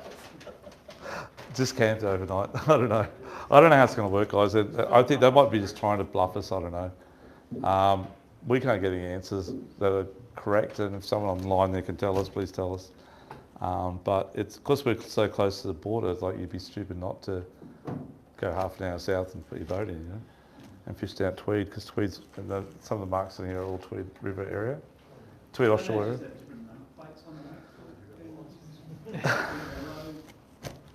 Good call. Probably good business at the moment during mackerel closure. But at the end of the day, it's going to go fairly quick. And if we get our normal 3 weeks of bad shit weather, it's going to go real quick because you can't do it anyhow. You know what's going to be like, though? It'll be like glass hat days for 3 weeks. That's when we go. That's when Brunswick heads and Tweed heads are going to get hammered. Yeah, just be careful of Brunswick Bar if you go down that way, guys. That's a real bad bar, okay? There's a few boats got out in the last few weeks. It's very narrow. It's about as wide as this shop. So, yeah, Tweed's pretty bad too. Seaway's pretty bad. But yeah, so that's your call, guys, on that one. But I just hope that we don't get shit weather in that week between the closure, because then it'll be like a total 7-week closure. Because Big closure, isn't it? it's a big closure, that's right. And when the first questionnaire came out, I think it was option A was a 3-week closure and keep the bag limit as is, or lower the bag limit, no closure. And then they did a second option, which was a bit more, I can't remember what it was, but they doubled the closure and halved the bag limit. So we got shafted. Anyhow, that's the way it is. But let's all hope it's a good fishery in the future. No, I think they're exempt. So charter boats are exempt for, actually I think they don't say that it's never ending, I think. But the charter boats that had extended double limit, it finishes in July or June. Does it? Yeah, that's what they said. 100%. June. End of June. So from the 1st of July, during the closure, they can still go out and catch mackerel. This is the stupid part. But the bag limits, I think they're exempt from that. Possibly. Oh, are they? I think. Oh, I don't okay. think. Like, I think if you go on a charter, I think you're allowed to keep more than 2. Oh, they're For going the to keep more boat. too. Yeah. Yeah. They're the It's same. per person. I think it's per right? person. Yeah. Yeah. We're waiting for clarification on it to get clearer. It's very difficult. Okay, I'm just going to go back to this GPS sheet before we finish up, guys. We're nearly done. Just want to run you through real quickly the areas. So these are all out of my GPS. So I see you on the spot. I know I gave it to you. So east of jumping pin area. The first one there is just behind the jumping pin bar, which is a really good spot, guys, okay? But it's a long run up and it's a very hit and miss.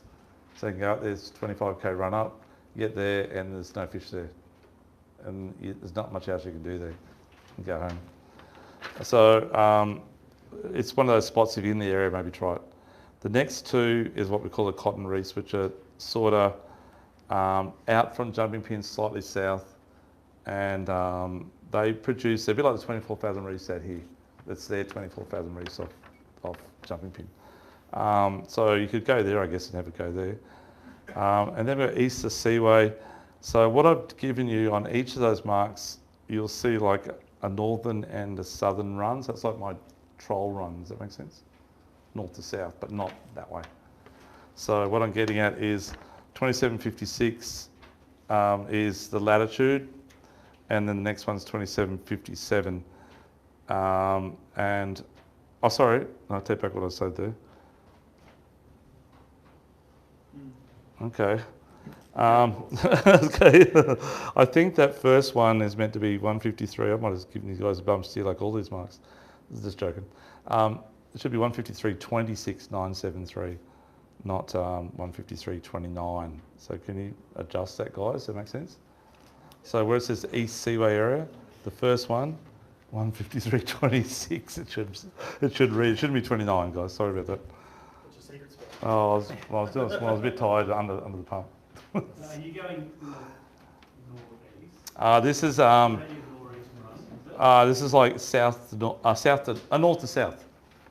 Or you come back up, go north. You go around like that in a loop. But one's the northern point, one's the southern point. Yep. And then the next mark, 2 marks down, or the third mark down, 27.56.747, and then 27.57.084. It's like the north and south of that one. And then the next 2, the north and south of that one. They're only like sort of 300-400 metre runs, like football field size, but you just hound those little areas, you know. You can do run either side of it, but that's the main area where you get the fish. Mermaid Reef area, again, same deal, north and south end of it. It's only probably 200 metres or 300 metre stretch there, it's not very far. Gravel patch, so the gravel patch we haven't talked about. The gravel patch, guys, is between Mermaid and Palmy, but out a bit deeper in about 30 metres, 30 whatever something metres it is. It's really fishing really good for Spanish mackerel at the moment. It's about 15 k's from the seaway, I guess. About that, yeah. Yeah, 15k from the seaway run down, but it's a really good spot. And you get a lot of spotties there at times too. The other day we were out at, anyone here got a kayak? Fish out a kayak? The other day we were out in the 18s, which is 4 k's offshore, and there's a guy out there kayaked out, so he's pretty impressive. Wow. Because the swell's massive, and I didn't even see it. Next week, there's a guy pops up at the top of the swell, and I'm going, holy shit, he's got a flag hanging off. And well done to you, mate, if you're watching. I was swimming in the seaway on Tuesday, and there was a kayaker in the middle of the seaway, and that swell was huge. Is that right? Yeah, we were there on the swells on Tuesday. And he was going out or coming in? He was trying to come back in. Oh, that might have been the same guy. It probably was. Do you have a flag on the back? No, he didn't. No, okay. Yes. I lost it by a wave. So that's the gravel patch, and then we've got Palm Beach Reef area. So on Palmy, I've given you a couple of different marks there, like a sort of zigzag troll run I do. It's a good area, and all those spots are anchor up and bait fish as well. Tweed Heads, has anyone here fished out Tweed Heads at all? Not many of you. It's a really good area. A very, very undulating bottom and very good bottom holding for big fish. So the first spot I think is, but look at the marks, looks like about the mud hole area, or the next, or Fido's, one of those 2. I think those 2 are very that area. Oh no, sorry, first one's they call it 10-minute reef or something. There's like, they got loads of different words down there. But these are spots to hammer. Sorry guys from Tweed Heads. These are spots to hammer when the closure's on. Okay, that's why I put them on there. And all those spots I've fished over years, so give them a crack. They're not far from the Tweed Bar, about probably, most to be about probably 5 or 6k. Anyhow, yeah, give it a go. So that's your marks. Stu, you want to add anything at all, buddy? That's about it, mate. About it? Pretty confident. Yeah. Well, we just love catching mackerel on little light gear, guys. It just makes us a little real scream. They scream. Well, it's 3,000 or 2,500, even 4,000. Very loud noise when they're running. Good. So anyhow, get out there and do it. Good luck, and give it a go. Just remember the closure though. Go catch spotties though during the closure. Okay, there's nothing on there. What about the Moreton Bay people? Oh yeah, Moreton Bay. Okay, Moreton Bay is one of those spots where you either troll paravane or you cast. Anchored up burling. I never heard people doing really well. It's a bit like Harvey Bay actually, same style of fishing. Where out here they seem to like group up and fish a little bit differently. Yeah. Spanish? Spanish off the Cape, same deal, exactly the same as there. I'm getting marks here, mate. You from Brisbane, are you? Yeah, okay. How many guys here from Brisbane? Come down tonight, a few of you. Okay, and how many guys fished off sort of the Cape / Mooloolaba area? Nearing area? because I know often little bar's been really good for Spanish at the moment, in the earrings and out in earrings.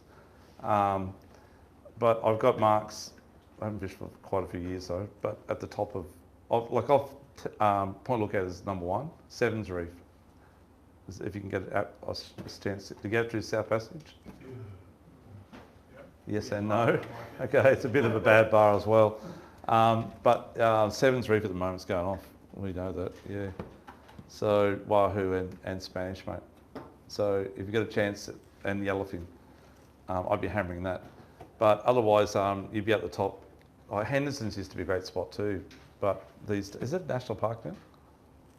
Yeah, it's Green Zone? Great East. Yeah, Grey Nose, that's right, yeah, it's closed. We used to get so many fish there. But yeah, the top end of Moreton will be the go, obviously.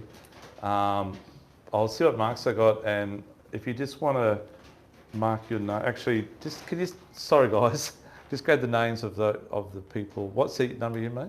28. 28, you just want to put a mark next to them. I'll send you through some marks over the next few days, is that all right? Anyone else from Brisbane Way? 10? Oh, the hands are going up now.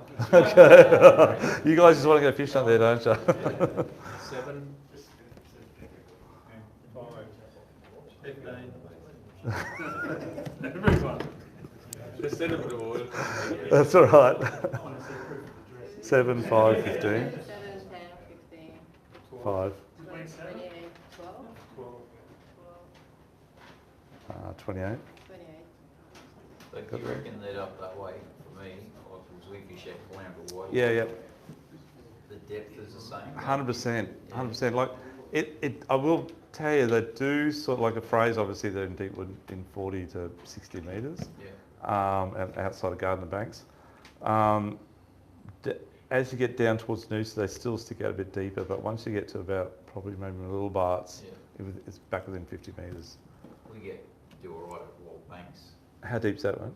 40, 35. Yeah, 35, 40 is good. Yeah, it's good in there. And same as the beacons up the shipping channel. Yeah, beacons are good. Yeah, we was just up to a couple of years ago, go to the sandhills there.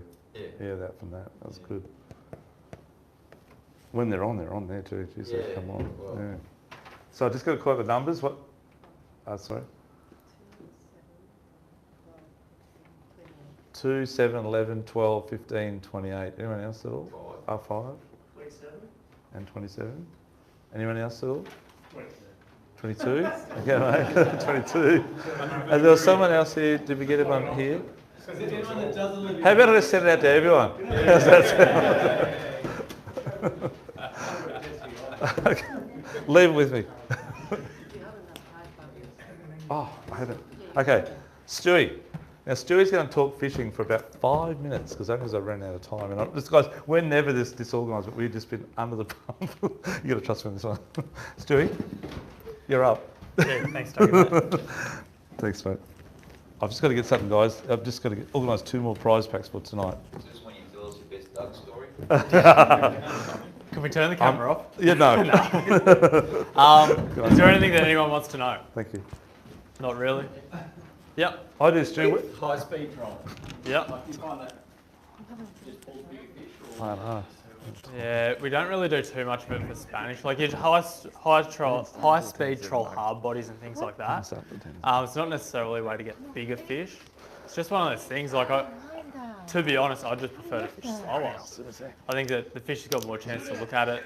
It's a bit more effective. You don't need as heavy gear, and it's not as hard on gear. I think it's a bit of personal preference. A lot of jet ski fishermen that we have do high-speed troll, and it's really, really effective. But yeah, we just tend to fish a lot slower. Yeah. The other thing is you've got to change your methods a bit too. It's very hard to troll a bait fast. So it's more of a lure thing. Yeah, definitely. Yeah. Anything else, guys? Would you start off with lures still now?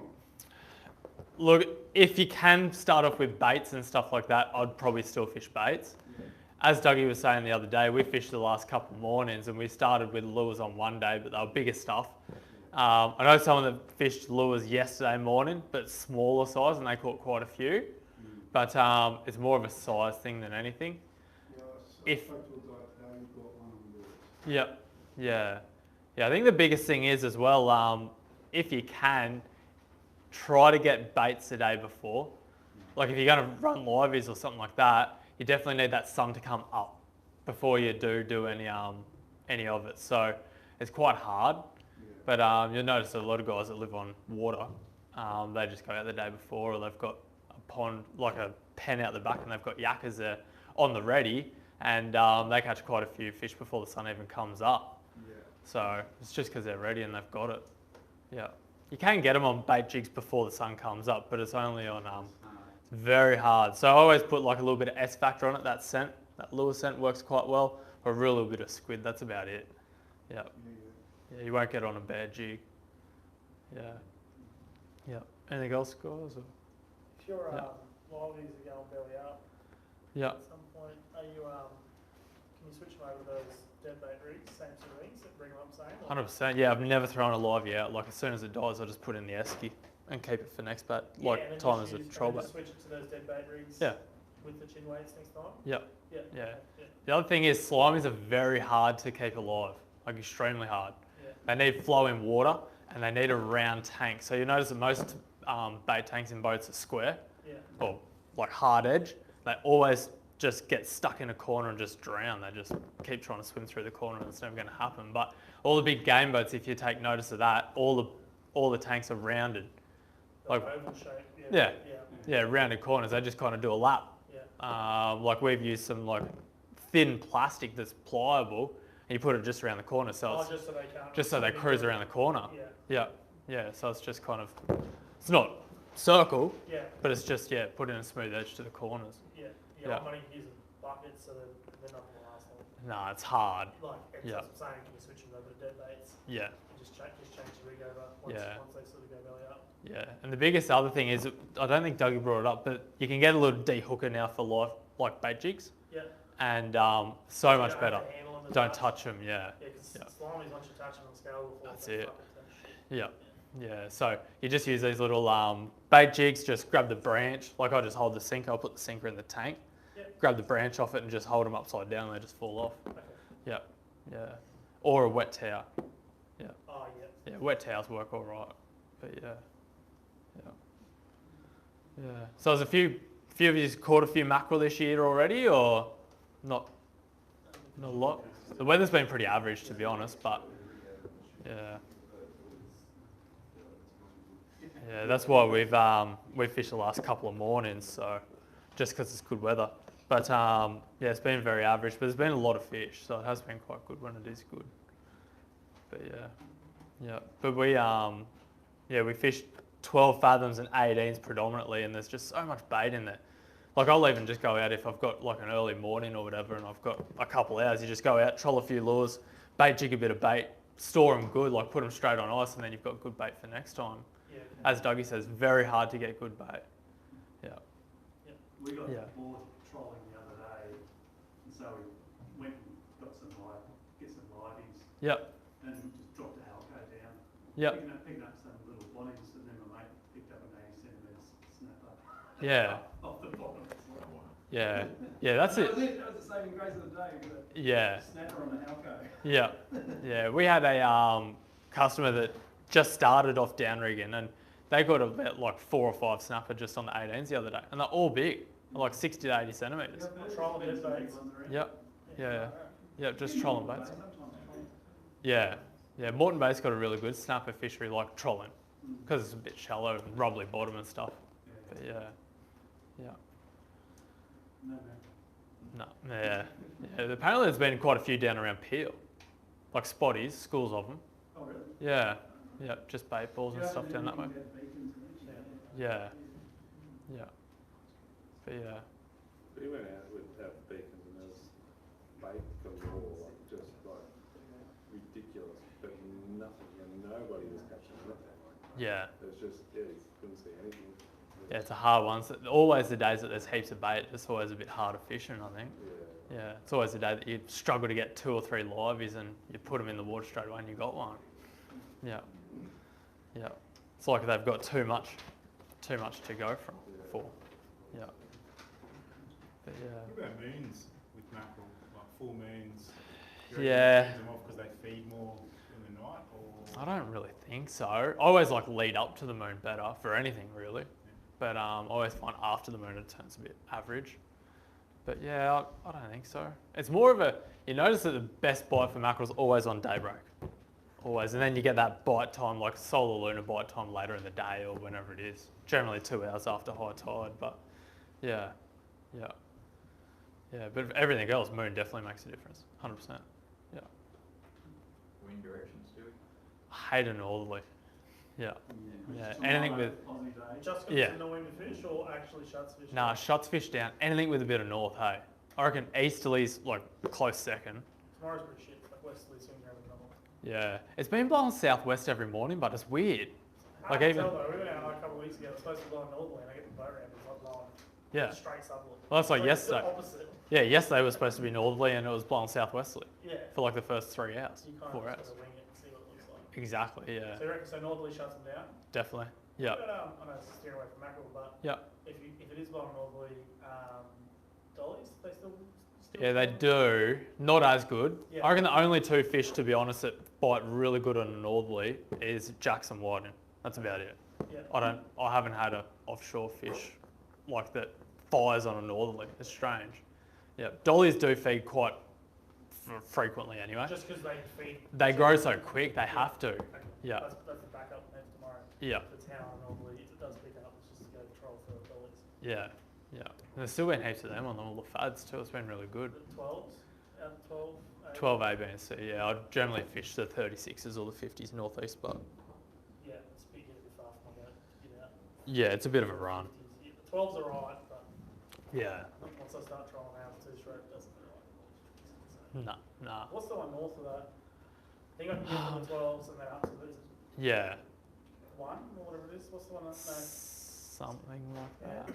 Yeah. I think I can do that run, but that's about as far as I go. Yeah. But yeah, those fads like northeast have always had better fish on it, just because they're a bit further. Yeah, okay, good. Yeah. Like that one northeast of the Seaway is not that much further anyway. It's about an extra 3 mile, 4 miles. Yeah, so I can do the 3. Yeah, and then just troll up and to then that. troll up to the next one, that's Yeah. fine. I can't go out, 50s, whatever it is, what's the next one about? Yeah, 50s, yeah. That's too much. Too far. Yeah, especially that fuel bit. Yeah. So I've got no idea how much fuel bit. I've got a big tank, I've no idea how much is in it, so it's just like. Goes through a bit. I'm winging it. Yeah. How'd you go, guys? Did you learn a bit? Hilarious. So, Stu, did you tell them that you outfished me the other day? Nah, mine was actually bigger. We'll go with that. Hey, It was bigger. that was the worst photo ever, actually. I got stitched up. Looks like I've got no legs. Looks like I've got no legs. Look like I'm about 3.5 foot tall. Yeah, gotcha, Sorry, Stu. Thanks, mate. Okay, guys, we'll do the prize draw. Thank you so much for being patient. Thank you so much for coming on tonight. I just want you guys to get out there and catch a heap more fish, you know. And you got to do that by just getting out there. Simple as that. Sorry. Okay, Stuart. Honours. Thank you, mate. Thank you, mate. I want to thank my lovely wife and Sako for helping out. So I was away when all this trouble was happening on the Seaway. So I was over in Japan and we missed out on all the mackerel, and I missed out on the mackerel and all the dramas. But then Stu was too busy in the shop to get our fishing. Yeah, I missed out on everything. three weeks and I went out on the water once for about 2 hours. I went fishing more But in I'm making Japan, up for it mate. now. Lucky number, yep. First prize is about $400 worth, guys. So see who wins it. Number 16. Well done, young fella. Congratulations, buddy. You got a ticket? It's my nephew, Sam. He's all right. Thank you. Thanks, mate. Okay, next one, Sako, your draw. Thank you. Next one's about, I think, nearly $300 worth, just under. It's going to be going to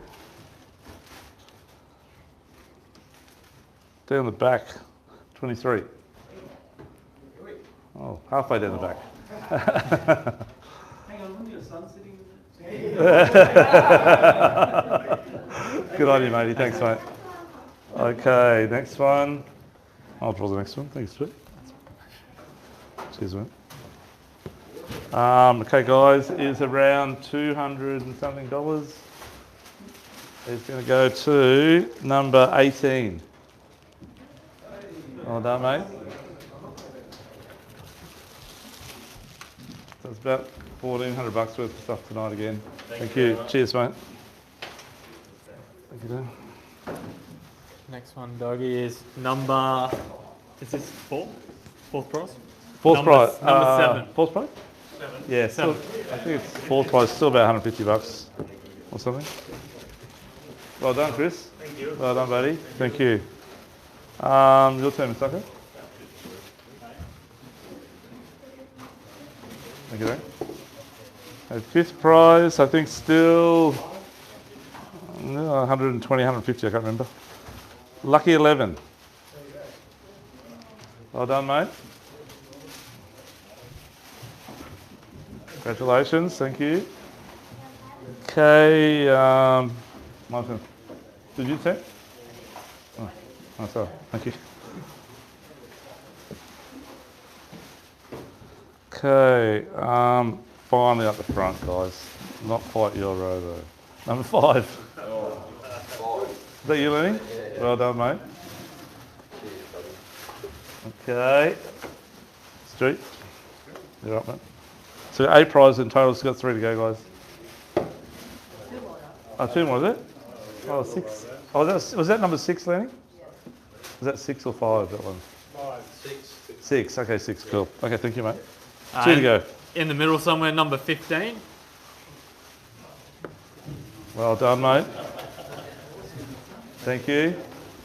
Are those baits down the back at all, guys, somewhere? I reckon we'll pull your ticket out last, mate. For mining them. Is that okay? Okay. Number 8 is going to go to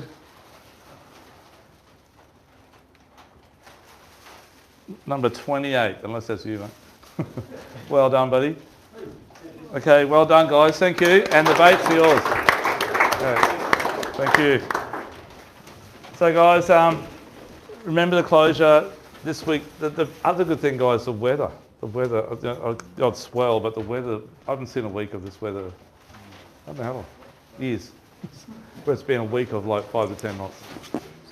So tomorrow's a beautiful day. It is Australia Day. Enjoy it with your family. Be safe out the water. We all know the Broadwater is just a madhouse on Australia Day. So please be careful. Everyone has a few sherbets and has a good time. And just be careful out there. We are open tomorrow, guys, 9 to 4. I'm doing the family thing. Stewie's wants more time off, so he's gone fishing. Where are you going, Stuart, tomorrow? I just got the pin on it. Oh, yeah? Yeah, okay. have a whiting fish again. Oh, nice, mate. Yep. Okay, good. Then we'll be back out probably, we've got to work Friday, Saturday, probably offshore, maybe Sunday, will be my next chance. But the weather goes good right through to Sunday, so get out there and enjoy it. Good luck. And we're open now for another hour, that's it. We're home.